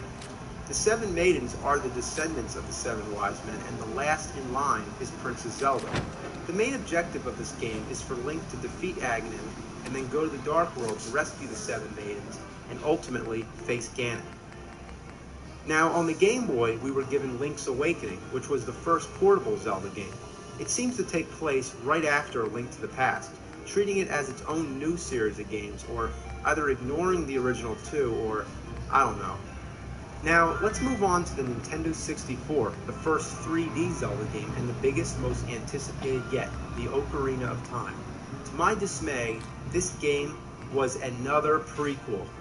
Upon release, it was announced as the earliest point in the timeline, and this is where all notions of Link to the Past being the first were shattered. Shigeru Miyamoto, the man responsible for all these great games, did an interview with Nintendo Power sometime before the release of the Ocarina of Time, and this is what he said. Ocarina of Time is the first story, then the original Legend of Zelda, then Zelda 2, The Adventure of Link, and finally A Link to the Past. It's not very clear where Link's Awakening fits in. It could be any time after Ocarina of Time. Now, whoa, I'm nobody to argue. Don't get me wrong, I wouldn't doubt the man himself, but how is Link to the Past the last? I had a hard time accepting that any game would take place before it, but now it's the last? Well then, why is it called Link to the Past? If it was meant to be the end, why wouldn't it be called Link to the Future? Let's remember when there were only 3 Zelda games, The Legend of Zelda, Zelda 2, The Adventure of Link, and Link to the Past. Was there any doubt that Link to the Past took place before the other 2 games? Even the back of the box says it starred the predecessors of Link and Zelda from the NES games. As the game begins, Zelda telepathically speaks to Link's uncle while Link remains in bed. She says, "Please help me. I am a prisoner in the dungeon of the castle. My name is Zelda." By introducing herself in this manner, it seems to set the tone as a prequel. Link's uncle tries to rescue her first, but when he dies, he passes the sword on to Link and tells him basically he's the new Hope. It's easy to assume that this is Link's first adventure, but with all the new games, it's all screwed up and open for debate. The title Link to the Past could very well not be referring to the character Link at all. While it's undoubtedly a play on words, it could be totally referring to a link as in a connection, a chain of events. So, what event from the past can it be linking to? The Ocarina of Time? Okay, fair enough, but one problem. To believe that means to assume that they already had Ocarina of Time planned out back then, and that's playing a George Lucas. So, what right do I have to argue with Miyamoto? I don't. However, I can offer 3 explanations to why he says Link to the Past goes at the end. 1. He was being interviewed, and he was caught on the spot, so it could have been a simple mistake. 2. Link to the Past was once a prequel, but its place in the timeline changed, so his quote somehow correct. 3. It's just a game, so who gives a shit? So, let's get back to the Ocarina of Time. While it has to be a different Link and Zelda, it definitely seems to take place at the beginning. In fact, it seems to take place during the imprisoning war of the Link to the Past backstory and the origin of Ganon. During most of the game, he's in human form as Ganondorf, and at the end, he actually transforms into Ganon right in front of you. In Link to the Past, Link is usually compared to the legendary hero of time, meaning he's carrying on the tradition of the old Link from Ocarina of Time, or that could just be a legend, whatever. Now, once I got over the fact that this is yet another prequel, it also involves time travel, which just makes it even more complicated. In a similar fashion to Link to the Past Dark World Light World system, Link here travels between his childhood and 7 years in the future, where Ganondorf has taken over Hyrule. So, you get to play as both young Link and adult Link. Young Link basically skips over his childhood to become adult Link and defeat Ganon at the end. However, Zelda sends Link back to being young Link so he can have a chance to live the skipped 7 years of his childhood. Now, a second Zelda game for the Nintendo 64 was released, Majora's Mask. This one is a sequel to Ocarina of Time, but wait, not a sequel to the end where adult Link defeats Ganon, no, it's a sequel to young Link after he got sent back. So now, any speculation of Nintendo ever making a sequel to Zelda 2 is deader than shit. They can't even make a sequel that follows in consecutive order. Instead, they just keep going back, and then maybe taking a small step up again, and then back again. We have a sequel to the original, a prequel to the original, a sequel to the prequel, a prequel to the prequel, and a sequel to the young Link of the prequel's prequel. What the fuck? At this point, if you want to try to make any sense out of this whole thing, then you just go right ahead, but not me. At this point, I really didn't give a shit. So 8 years since the last game on a handheld system, Link's Awakening, 2 new Zelda games were released for the Game Boy Color, the Oracle of Seasons and the Oracle of Ages. These games, depending on the order in which you played them, took place immediately after each other. On the first playthrough, the villains in each game were General Onyx for the Oracle of Seasons or Varan in the Oracle of Ages. But if you played through each game a second time and entered a series of passwords from the Link system, you can get the real ending and actually fight the revived Ganon. These games, however, could take place after nearly any Zelda game. Some fans speculated that they took place after Majora's Mask because of the similar characters. Some said that they came between Link to the Past and Link's Awakening, and some believed them to take place at the very end of the timeline. Still others felt it was another Link entirely. By this point, the timeline had changed. No longer was a constant among all fans. But no matter where you wanted to place the Oracle game, the main theme of the series remained true. The Ocarina of Time era, then the Link to the Past era, and finally the Legend of Zelda era. It's kind of weird to think that the early 8-bit games are now actually taking place at the end. But whatever, that was before this whole timeline thing happened. But then, it got even more fucked up. The GameCube Zelda, called The Wind Waker, was about a young Link on the Great Sea who has to rescue his sister along with the help of a pirate girl named Tetra, who's later revealed to be this game's Princess Zelda. This game was supposed to be a sequel to the Ocarina of Time. Wind Waker's backstory told how after adult Link had defeated Ganon, Ganon returned, but Link, he's now non-existent because he was sent back 7 years where he lives his childhood as young Link and Majora's Mask picks up. So he basically disappeared from the present time. But now that Ganon's back, but with no Link to fight him, the three goddesses of Hyrule flood the land, sealing Ganon and the kingdom beneath the Great Sea. So, this is our big problem. Hyrule is flooded, so this game would have to be the end. Nothing could happen later if Hyrule's still flooded, unless somehow it gets unflooded again. So now, when debating Zelda timeline, we usually either believe in one linear timeline or a split timeline. There's no generally accepted splittist or linearist theory, and yes, people who believe in a split timeline are called splittists, and people who believe in a linear timeline are called linearists. A year before Wind Waker, another game was made in the series as an add-on to the Game Boy Advance remake of Link to the Past. This was the first multiplayer game in the franchise, The Four Swords. At this time, some fans believed that because the game was so radically different from the others, it didn't count. However, the idea it didn't count was quickly debunked on the grounds that it was nothing but an excuse not to think.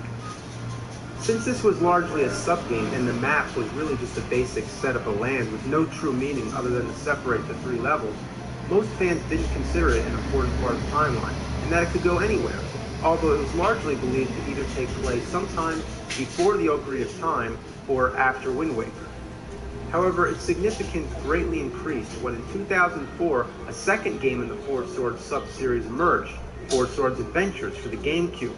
Although the Wind Mage baddie was the primary villain of these two games, Ganon made an appearance at the end of Four Swords Adventures, having been reincarnated. This was when the timelines really took it in the ass, as many more possibilities were opened. Then the Minish Cap, also on the Game Boy Advance, is involved in the Four Swords saga as well. It tells of the origins of Baddie and the Four Sword, and is mostly believed to take place at the beginning of the timeline. That's right, another fucking prequel. How far backward can we possibly go? Maybe eventually it'll go back to Link and Zelda being the Adam and Eve of Hyrule, or it'll go back to the creation of Hyrule when the only life forms are microscopic. Micro Zelda. Maybe they'll make that game. Although I'm being sarcastic, many fans agree that it is hard to accept another prequel. Many are resistant to the idea of a game taking place before Ocarina of Time, as I am with any game taking place before the only one with past in the title. Many other theories place the Minish Cap at the very end, and still others clump it together with the other Four Sword games somewhere in the middle of the timeline. Others speculate that the Four Swords are their own separate series.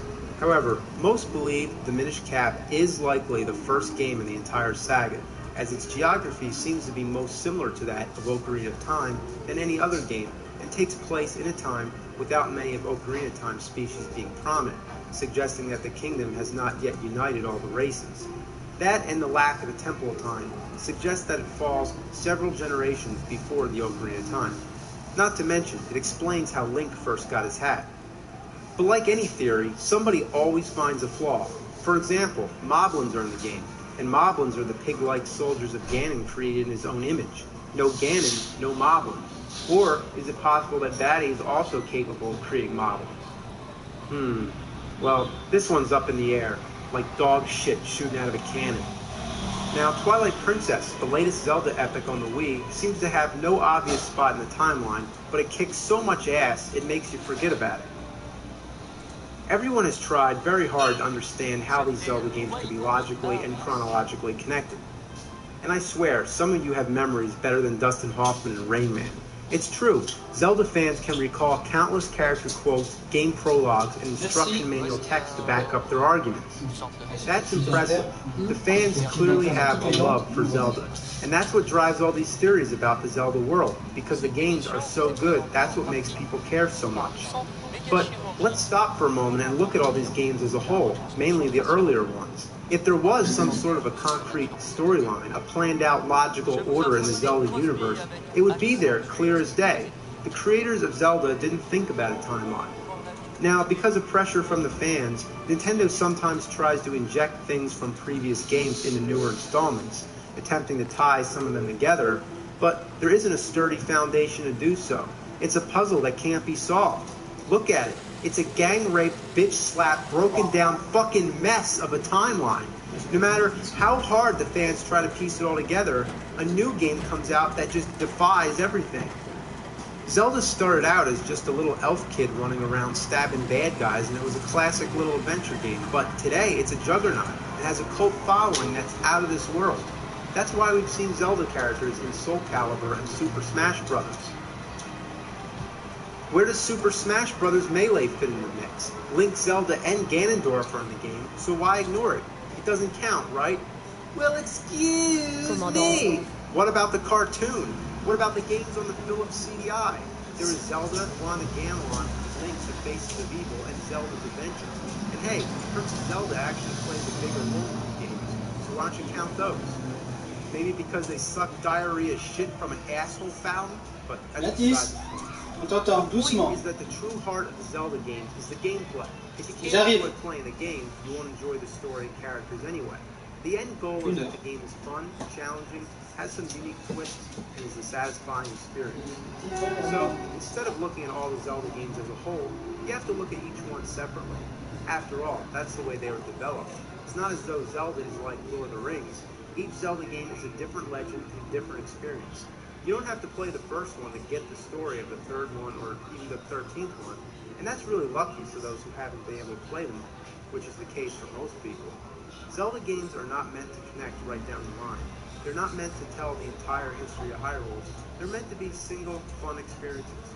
Now, I know it can be really fun to work on this puzzle, and it shows creative thinking, which I commend a lot of you for, but hey, don't sweat it. It's not something that deserves a loss of sleep. So, just enjoy the fucking games and have a great day. Fuck, I gotta do this one now? Well, guess I might as well, because there's a new Rambo movie coming out. Back in the 80s, Rambo was the shit, but the NES game was just plain shit. Well, it's based off of Rambo First Blood Part 2 rather than the first one. I guess making a game where you go around killing cops probably wasn't in their best interest. It begins with the Colonel visiting Rambo in prison and making him a deal. Go rescue prisoners in Vietnam and you're free. But you have a choice. I'm not afraid of death, or I feel better in prison.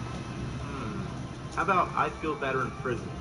But it's up to you. The game doesn't start until you say yes. Well, what's the point of having an option then? I'm saying leave me the fucking prison, but then again, I might as well not even put the game in if I'm going to say no. That's like in the movie if you would have said, John, the movie can't continue until you say yes. So the game begins, you're just walking around the hangar, talking to people. Rambo looks like some shirtless guy wearing red spandex. So you just walk around, talk to this person, talk to that person, then finally go to the Colonel one last time where he says, you've got 36 hours to get in, complete your assignment, and get the hell out. The first swear I recall from a video game. Then the plane drops you off and the action finally begins. Spend most of your time just killing snakes, bugs, and other animals with a knife. It's actually a complete clone of Zelda 2. Yeah, Coucou. Ouais. T'es tout en vert là maintenant. Elle a les yeux comme Alice et j'ai pas vu qu'il avait du mal. T'étais tout en bleu tout à l'heure. Maintenant t'es tout en vert. Comment ça se fait? Il se frottait l'œil. Tu te transformes en petit bonhomme vert? Now, speaking of the knife, that's one of the most disappointing aspects about this shitwad of a game.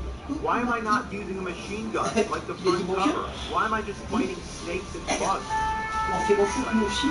Doesn't this remind you of the movie? C'est de l'intérêt sur leur vie. Tu tiens l'arrière, on va le mettre. Parce qu'on fait toujours un tour, voilà, c'est bon dans les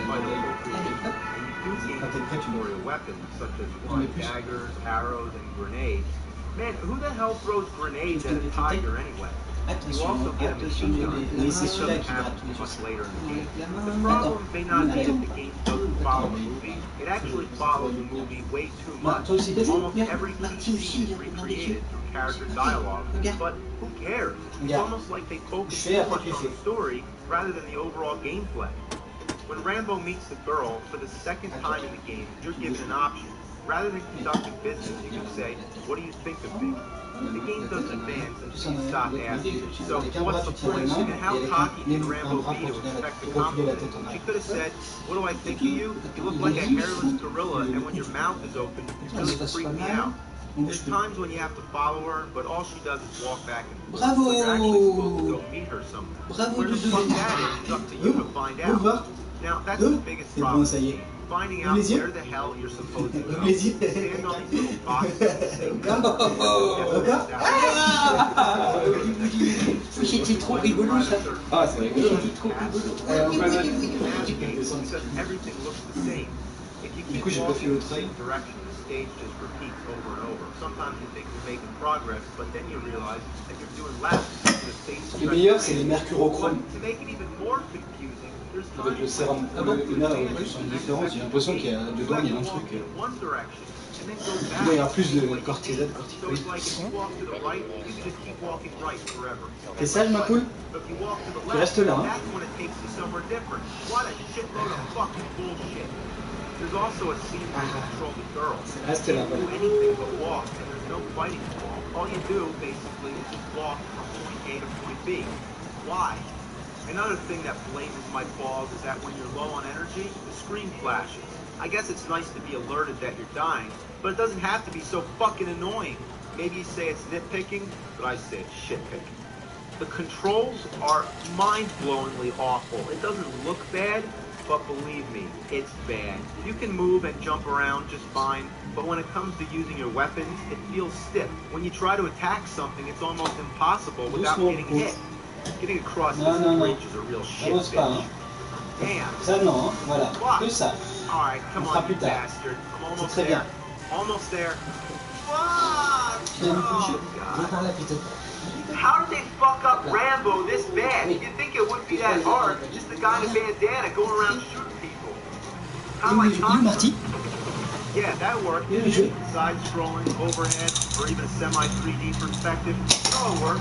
As long as the control is fluent, the action's good, and the overall gameplay is stimulating. That's all it needs.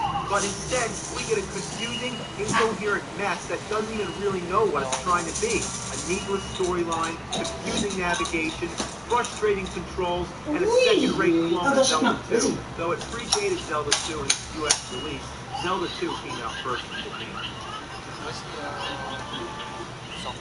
What? Wait! What the shit? I'm back at the beginning. How did this happen? I just fell and now I'm back at the beginning of the damn game. I still have my weapon, but I got a long way to get back to where I came. Murdoch is still telling me the same shit he told me before as if I never started the mission. So I guess I just found some crazy glitch. So the only way I'm going to show you the end of this game is to enter a password. But look, why does the fucking password have to be so damn long? Is it really necessary to have both capital and lowercase letters? Well, in numbers, question marks, and exclamation marks too?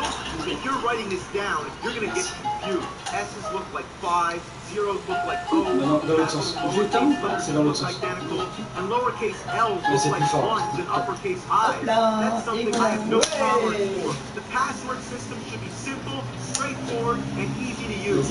As long as you know the password, you should be able to enter it and move on. It doesn't need to be a fucking project, assholes. Well, so this is it, the end of the game. And they sure saved the hardest part for last. It's just a fucking barrage of shit coming down. It's like you need a bulletproof umbrella. There's no way to dodge this shit, and the only way to hit the copters with grenades. It takes about 1 million hits, and there's no damage indicator. It doesn't blink or anything when you hit it, so the first time I tried this, I didn't even know the damn things were working. But with patience, you finally win, and then you go back to the hangar, a job well done. And from here on, you just walk around and talk to people. There's Murdoch, this bastard. You get out your machine gun, you shoot him, and he turns into a frog. Yeah, you shoot Chinese letters, and he turns into a frog. Just what I said. Ah, c'est une petite larmichette, regarde. C'est comme ça?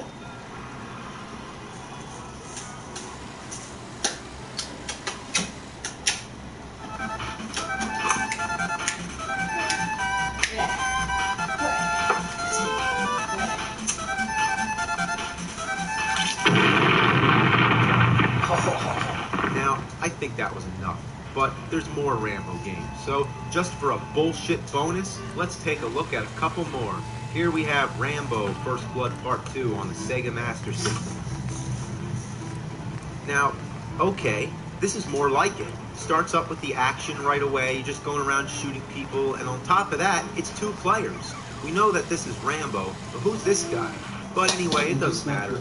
The controls are basic. Number 1 shoots bullets and number 2 fires exploding arrows. You give him a little number 1, you give him a little number 2. Number 2. Well, at first it seems like a decent game, but it's also very frustrating because you move incredibly slow, can't shoot down, and the bullets don't go far. They also look like ping pong balls. The game reminds me of Akari Warriors, and it suffers from the same problems, though the levels are not nearly as monotonous. But one thing that happens is if you die, you can reappear in an obstructed place and get stuck. You're trapped. I mean, there's nothing you can do other than just hope to get hit by enemy fire so you can reappear somewhere else. Another weird thing that happens frequently is that after you come back, you know, when you're in that brief invincible flashing stage, the controls get locked. You can only move left and right. I mean, this seems to happen mostly on the second player for some fucking reason. Other times while you're flashing, you can walk across the water. Who does Rambo think he is? Jesus Christ? Well, let's check out Rambo 3, again on the Sega Master System. Now, this one's going to be fun because it uses the light gun. Attention à la tête. Regarde dehors. Attention. T'as tapé une spéciale. Putain non, t'es parti vite. I mean, I guess you just gotta wave it around, like Rambo. Rambo never T'es menti là. Regarde dehors.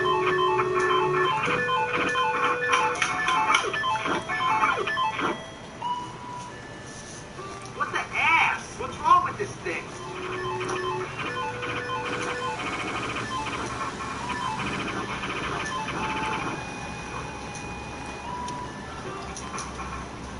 Piece of shit. Now, with all the Rambo games, I could probably go on for hours, but that's not what it's about. I just wanted to give you a basic overview. Now, it's been about 20 years since these games were out. It's also been about 20 years since the last Rambo movie. Now, I'm psyched to go see Rambo 4. But it's not called Rambo 4, is it? Let's address this title situation one last time. Now, back in my chronologically confused video, I was making fun of Rocky 6 being called Rocky Balboa, so I made a sarcastic comment. Let's take a look.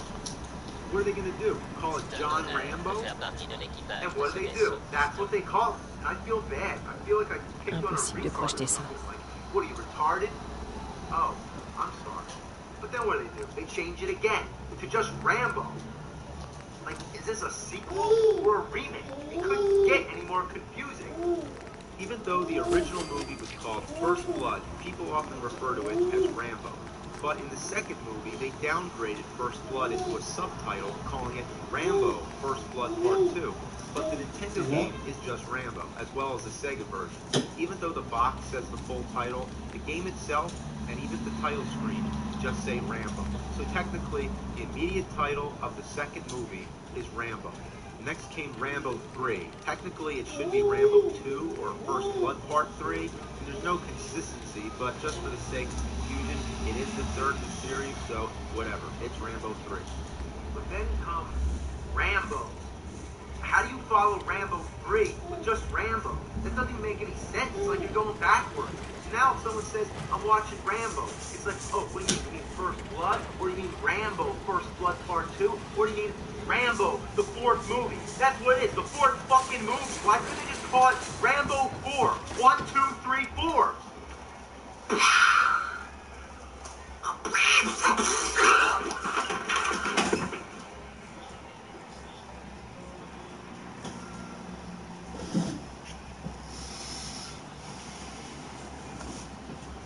To the next.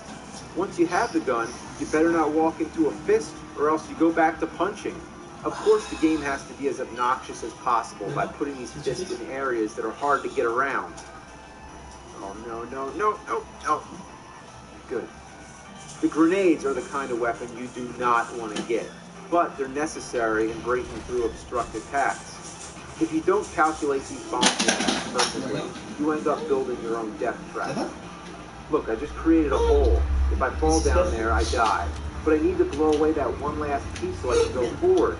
What makes this more difficult is that you can't be near a grenade when it explodes because it hurts you. Come on.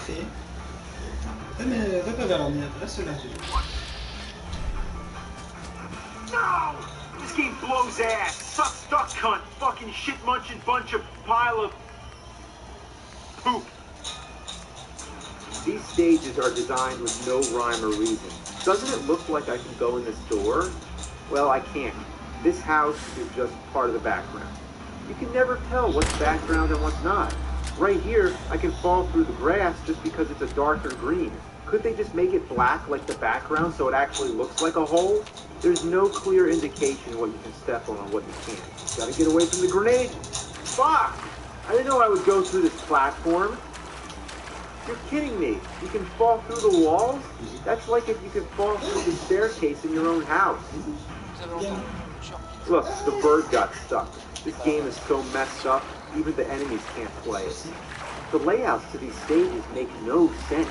There's a laser gun. I can't get it because there's rocks around it, so I need the grenade first. But the grenade is all the way near the final door, so why would I backtrack to get a gun when I'll lose it after I go through the door anyway? Fucking grenades. All you can do is keep throwing them and hoping they stick to the rocks.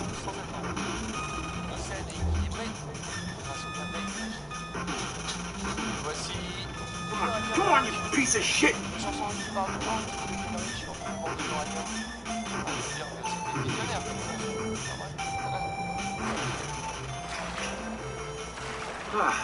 Finally.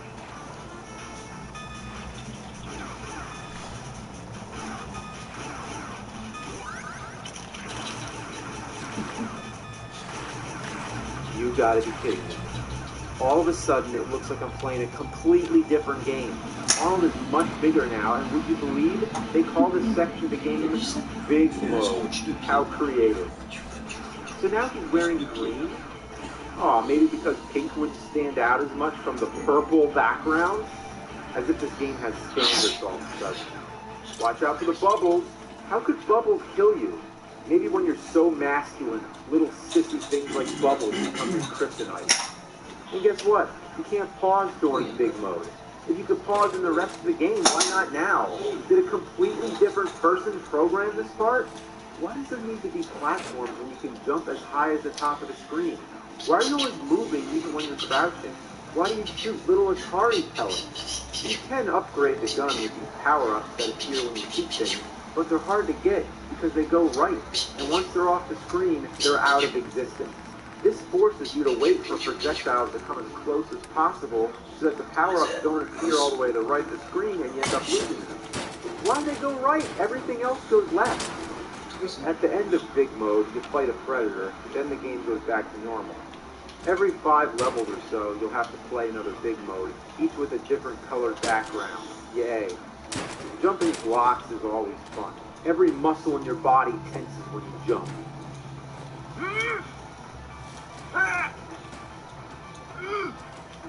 don't want to overshoot it. I don't want to overshoot it. I'm just trying to be careful. Ah! Oh no, I gotta bomb all this shit? And avoid projectiles at the same time? This is some intense shit. Come on. Almost there. Almost there. Come on. Fuck! Alright, come on. Come on, come on, come on. Oops, I hit start. I hit start. I gotta go all the way back to the beginning.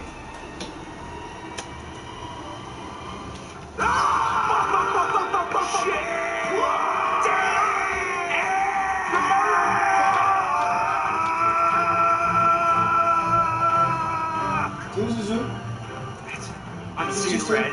I'm gonna beat this fucker right now. Non. Regarde, fais comment ça?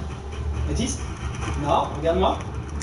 Comme ça. Non, plus regarde. Non. La tête. Take a chainsaw to a fucking baby's neck right now. Take a baby pony. Non, la tête. I'm gonna fuck you up. Voilà. Fucking game, I'm gonna fucking do it. C'est tout. Non, maintenant stop. Non. Your uncle. Ça y est. Non, arrête. Yeah, I'm at the final boss. C'est juste un câble. And it's a big predator head that looks like Casey Jones from the Ninja Turtles. Le câble et le masque. Et le non, fais pas tomber. Alors, stop. Non, non, montre à papy. Non, non, non, non, non. Non, regarde la tête. Non, non, non, non, non. Il remue la tête. Mais là, si tu le touches, il est incroyable. Oh, the mask is off now. Now it's serious. Now it's fucking fuck time. Oh my god, I gotta fucking win before I have a heart attack. Et c'est parti. I did it. I did it. Serge devait faire fort la tête, mais il est arrivé Viens par là. Oh, non. Allez, viens, on fait autre chose. Oh, regardez les foncés. Non, non. Oh, il a compris, hein. Non, je pense qu'on est pas prêt d'oublier. Après, il faut qu'il parte sur autre chose. Ouais, il faut qu'il parte sur autre chose. Non, non, non, non. Ça marche pas. Belle vie pour être aux courses, hein. C'est pas parce qu'on fait pouet qu'on peut toucher après. Peut-être. Non, non. Hé, un peu moins de bruit là-bas. Il y a une course. Happy Halloween. And guess what I have here? I was doing an autograph signing not too long ago, and one of my fans gave me this piece of paper. It's a petition to review Ghosts and Goblins. Yeah, he went through the line and got everybody to sign it. Now, what do you say about Ghosts and Goblins? Well, it's not a bad game. It's made by Capcom, so how could it? Amène-le ailleurs, comme ça, il est riche. C'est mieux. Il faut lui faire 2-3 fois. This game is harder than fossilizing. I'm talking Mega Man combined with Castlevania. That kind of hard. Games this ruthless and unforgiving. Amène-le ailleurs, déplace-le lui. Ça sera, c'est mieux. It's a true testament to its infamous legacy and the eternal frustration that scarred us all as a child. I remember my first time playing it. I got it for my birthday. Allez, on va à la plage. On prend des fleurs de carottes. Ah bah c'est ça les fleurs de carottes, regarde. Mais c'est ce qu'on a là. Ça ressemble, non? On peut pas lâcher par contre. Bon. C'est peut-être des fleurs de carottes, hein? Papa? Pardon? Des fleurs de carottes. Ouais? Non, mange pas mes claquettes. Les oranges là, blanches. Et blanches. Tu manges pas mes claquettes, hein?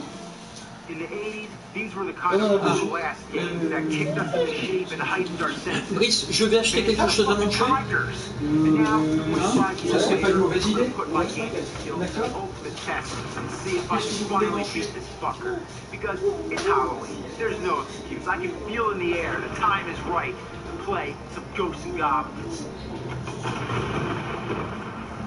It begins with one of the most shocking intros in video game history. A couple just got having sex in a cemetery. I'm not even kidding. What else does it look like? He's not wearing clothes. Next thing, Satan shows up as this thing. Yeah, I want to get in on some of that. And takes her away. That's the plot. Is that the greatest opening to an NES game or what? So you get suited up in your knight's armor and set off to rescue your girlfriend, fighting off a never-ending army of ghosts and goblins, and zombies, and devils, and ravens, and dragons, and squealing ghosts that look like pigs in a blanket. Yeah, I guess they couldn't fit all that in the title. Of all the enemies, the Red Devil is probably the most annoying. You stay up in the air like a little sissy, and then swoop down. That's the only chance you have to hit them, but that's also when they're bound to get killed. If you try to outrun them, they will chase you all the way through the stage. You encounter the first devil in the middle of stage 1. This guy is a beginner's trap that's bullied by suspecting gamers, and its arcade cousin stole more quarters than you could imagine. First time playing this game, I figured he must be the final boss. Nowadays, it's silly to imagine a game being that short, but back then, I was accustomed to Atari. The idea of a game lasting longer than 5 minutes was beyond my comprehension. My only clue was that every time you die, you're shown a map screen letting you know how much of the game is left. It's only 6 levels plus a final boss stage. Doesn't sound that hard, but just you wait. Your starting weapon is a javelin. It flies in a straight line and kills whatever it hits. Seems like a good deal, right? Well, you'll learn how useless it is once you get to the first level boss, which the instruction manual calls a unicorn. Yeah, it looks just like a unicorn, doesn't it? Anyway, this guy takes 1,000,000 hits. You need a faster weapon, like the knife.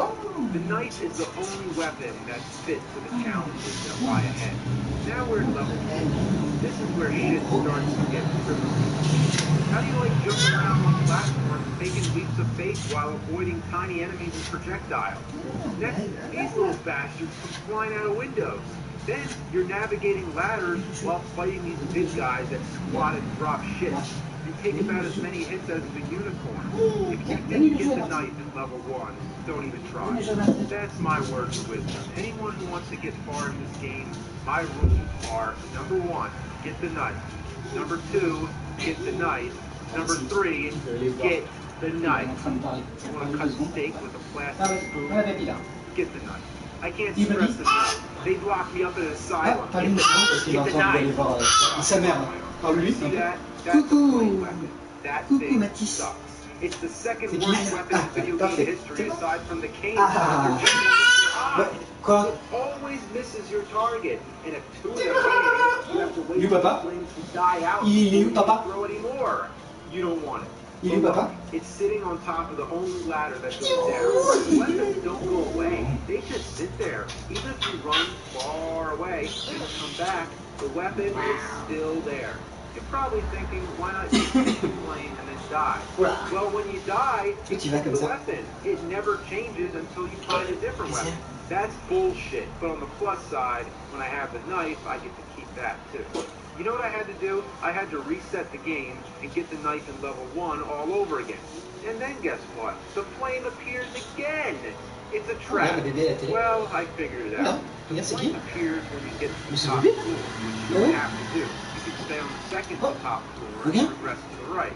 So that's my other tip. Don't let the flame appear too. Speaking of weapons, there's also an axe I found deep into level 6. You know what that does? Well, I'm not getting it. The level 2 boss is 2 unicorns. Did I mention get the knife? Level 3. You know what makes this level hard? The devil. The whole stage is an endurance marathon of devils. This is when you start to realize exactly what makes the game so difficult. Because you can only get hit twice. No, it doesn't have all the pitfalls like in Castlevania, the respawning enemies like in Ninja Gaiden, or the disappearing platforms like in But imagine playing any of those games without a fucking life bar.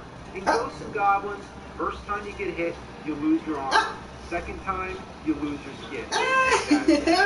It's as if they programmed the game and said, you know what, it needs an expert setting. And then they programmed it, but forgot to add it in the menus. It's a theory, but it's the best guess I could come up with. Why else would they make the game so fucking hard? Well, one fair thing I can say is that there's no game over.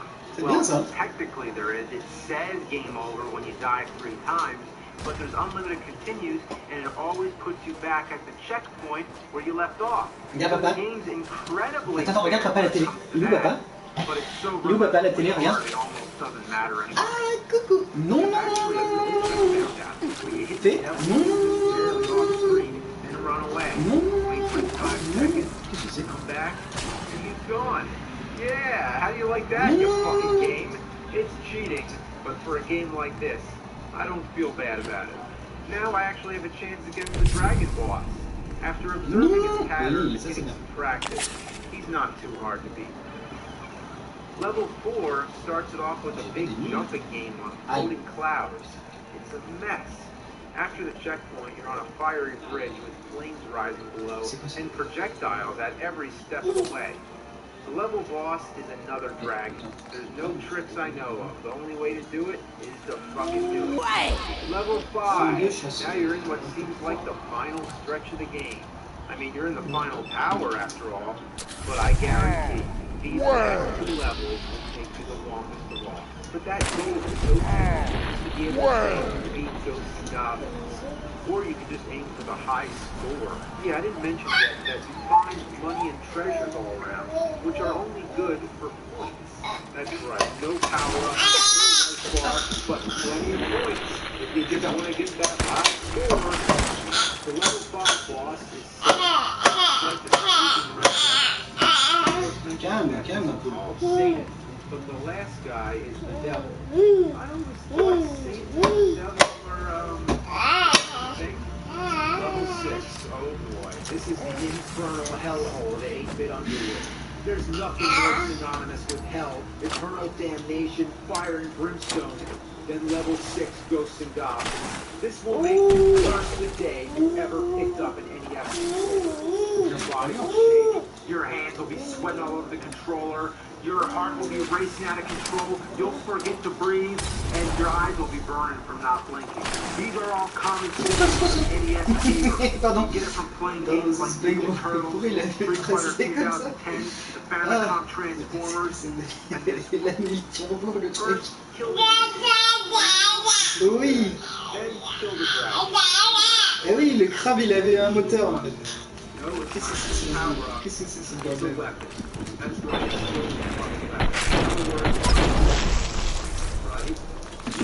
Ah mais il y en a plusieurs.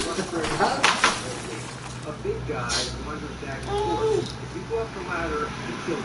The only thing you can do is wait for him to go away from the ladder, I mean far away, and there's no pattern. You can lure him to the side, but for the most part, he just wanders around as he feels like it. I've actually ran out the timer waiting for this guy. Yes, there's a time limit, as if the game isn't hard enough. Once you do make it to the top of the ladder, you're in a real bad spot. One step to the left, one step to the right, you do not kill that guy. You can wake him up by throwing a knife in his direction. That means the big guy is to the right, you have to count off exactly 10 hits. If you throw one extra knife, you'll hit the devil, he'll wake up, and then it's game over. The next obstacle is the worst of all, a red devil that you can't avoid. Don't go up there and fight him. Come down. God. Oh no, no! Oh, thank God for post-hit invincibility. Yeah! After you beat him, you're free to go up. You're almost done level 6. Oh, wait a minute. Remember that shield? Level 6 without the shield sends you back to level 5. This is one of those famous pranks in the history of gaming.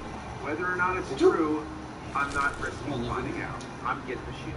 Thankfully, enemies do not respawn, so my strategy is killing them with the knife, then going back to the shield. Petit bonhomme.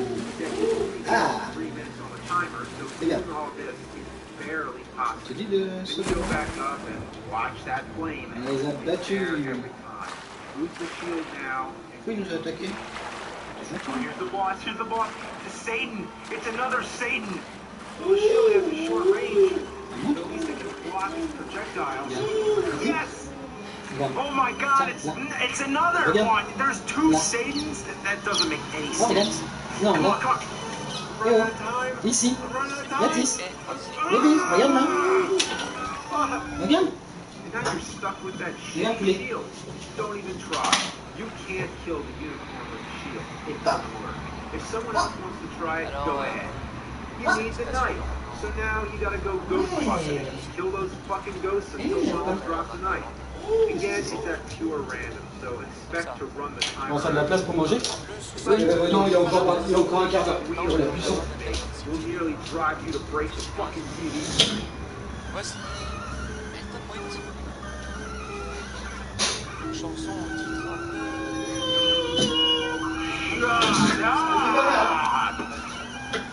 Finally, when you get the knife back, you can start the level again. Oui, ça va, oui, il pousse la chaise, ça va, tout va bien. Ah, fuck! What are you laughing at? You know that feeling you get when you almost beat the level and you want another shot right away? You have that adrenaline going and you want to start again immediately? Well, you can't. You gotta go wait for the fucking knife to come back. So you'll never get 2 tries in a row. You know what? I'm sick of it. I've been playing this fucking game since the 80s. I gotta beat it. I need closure on this. I need to end this chapter of my life. This chapter of not beating ghosts and goblins.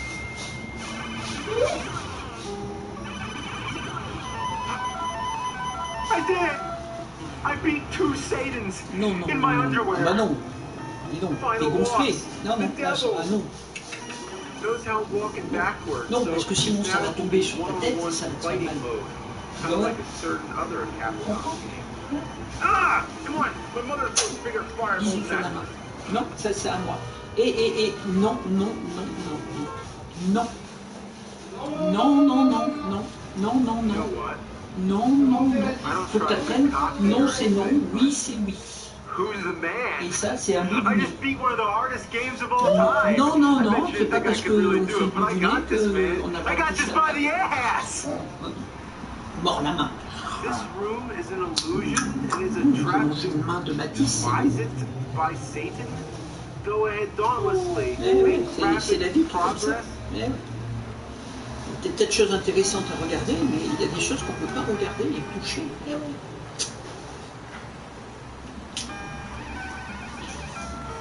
Ouais, mais c'est pas parce qu'on fait un sourire ravageur que ça marche.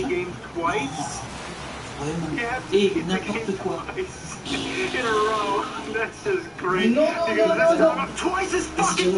Non, non, ça va.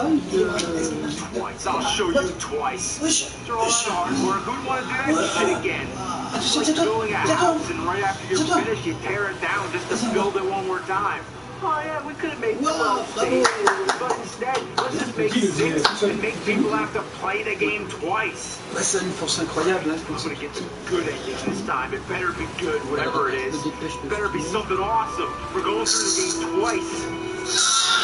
Alright. Yeah, I did it. Congratulations. This story is happy end. Thank you. And courageous knight that you are, you feel strongest welling in your body. Start point challenge again.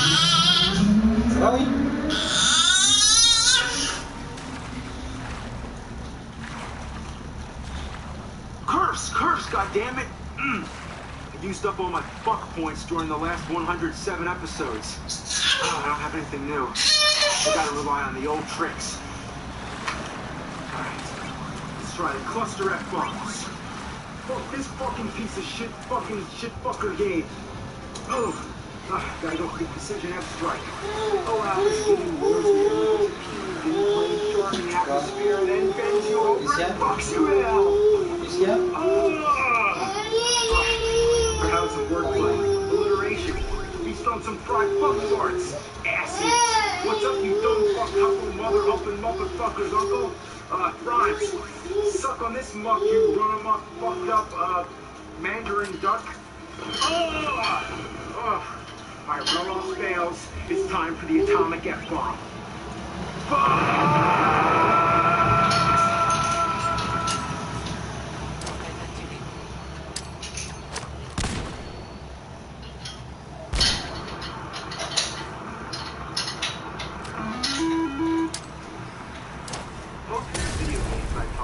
Are action games, side-scroller, games that are in the realms of... Qu'est-ce que c'est ce truc? And I'm not really a big fan because I don't know bout là, tu fais quoi? Or because it's something that you couldn't do with your life. Il m'a tué le machin. You could go outside and play sports. It's possible. Not for me. I don't know anything about sports. I'm a fucking nerd. Usually I stick to what I know best. But sports video games have been around since video games first existed. They're not going away. How do I ignore it for so long? I can't. There's boxing and racing games. I don't mind those. But the ones we're talking about are all the ball games, like baseball. Look how many baseball games there are. I don't even know where to begin. Major League, All-Stars, whatever, always named after players' names, sequels to games. What the hell is different this time? It's baseball. Then there's basketball, NBA this and NBA that. The most popular game of all time is NBA Jam. Basketball. Again. Football. Don't even get me started. I'm not talking about the kind of football where they actually use their foot. I mean the kind where they slam into each other like a bunch of barbarians. What I don't understand is why everything is always bold. Qu'est-ce que tu fais? Okay, I know at least what the Super Bowl is. It's the most anticipated football game of the season. so much testosterone and high energy going around, why is the halftime show always some pussy pop group? Get Metallica in there or something. It doesn't make any sense. Alright, back to football video. Madden 91, Madden 92, Madden 93, Madden 94, Madden 95, Madden 96, Madden 97, Madden 98, Madden 99, Madden 2000, Madden 2001, Madden 2002, Madden 2003. Who the fuck is John Madden anyway? He doesn't even look like an athlete. What is it with football? Everywhere you go, football. Go there, football. Football. What the fuck? Sunday football. Monday night football, Thursday football, football on Thanksgiving, football on Christmas, and out of all sports, it's the one everybody goes the most fucking apeshit over. Makes them act like fucking maniacs. We gotta calm down. Alright, if I'm gonna play some sports games, I gotta start with the Atari 2600. Yeah, this is when sports games were fucking sports games. Look at these titles. Baseball, basketball, football, not this Madden shit. Just plain ass, normal, everyday, no question about it, no NFL, no year, not named after a player, not named after a coach, not named after the referee's pet goldfish, no quarterback, dime back, nickelback, simple, ordinary, unfiltered, unmistakable, crystal clear, as frank as Frankenstein, as blunt as an atom bomb, one compound word, it's motherfucking goddamn sons of bitchin' fucking football!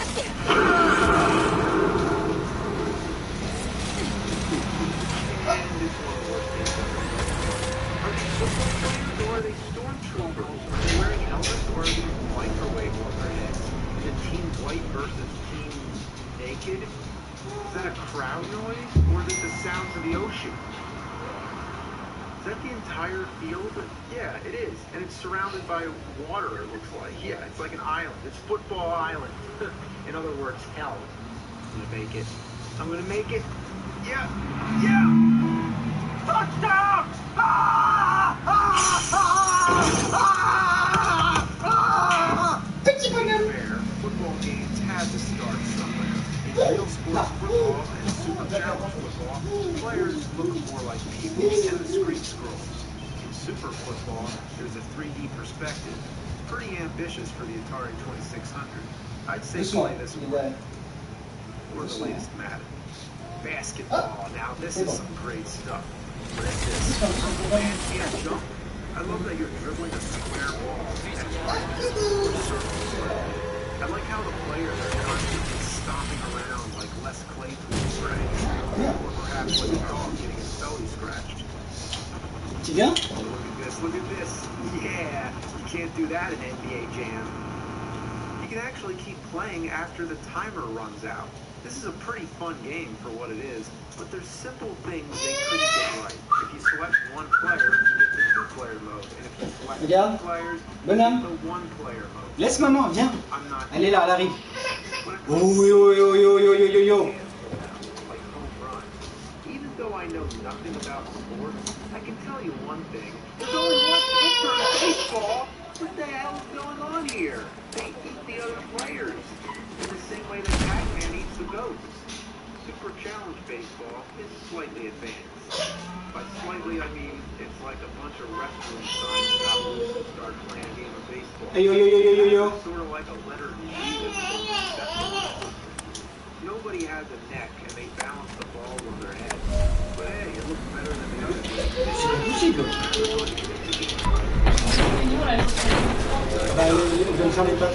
I can't figure out how to control the other players.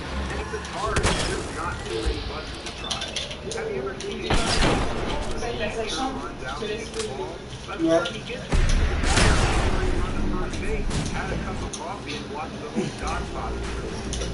Then I tried to throw the ball back, but it keeps going forward. What am I supposed to do? Mais non! I gotta go downstairs, don't play. Real Et voilà, c'est qu'il est bien. Tu veux pas manger du coup? Une petite bouchée? Oh! Voilà, c'est quoi ce bordel?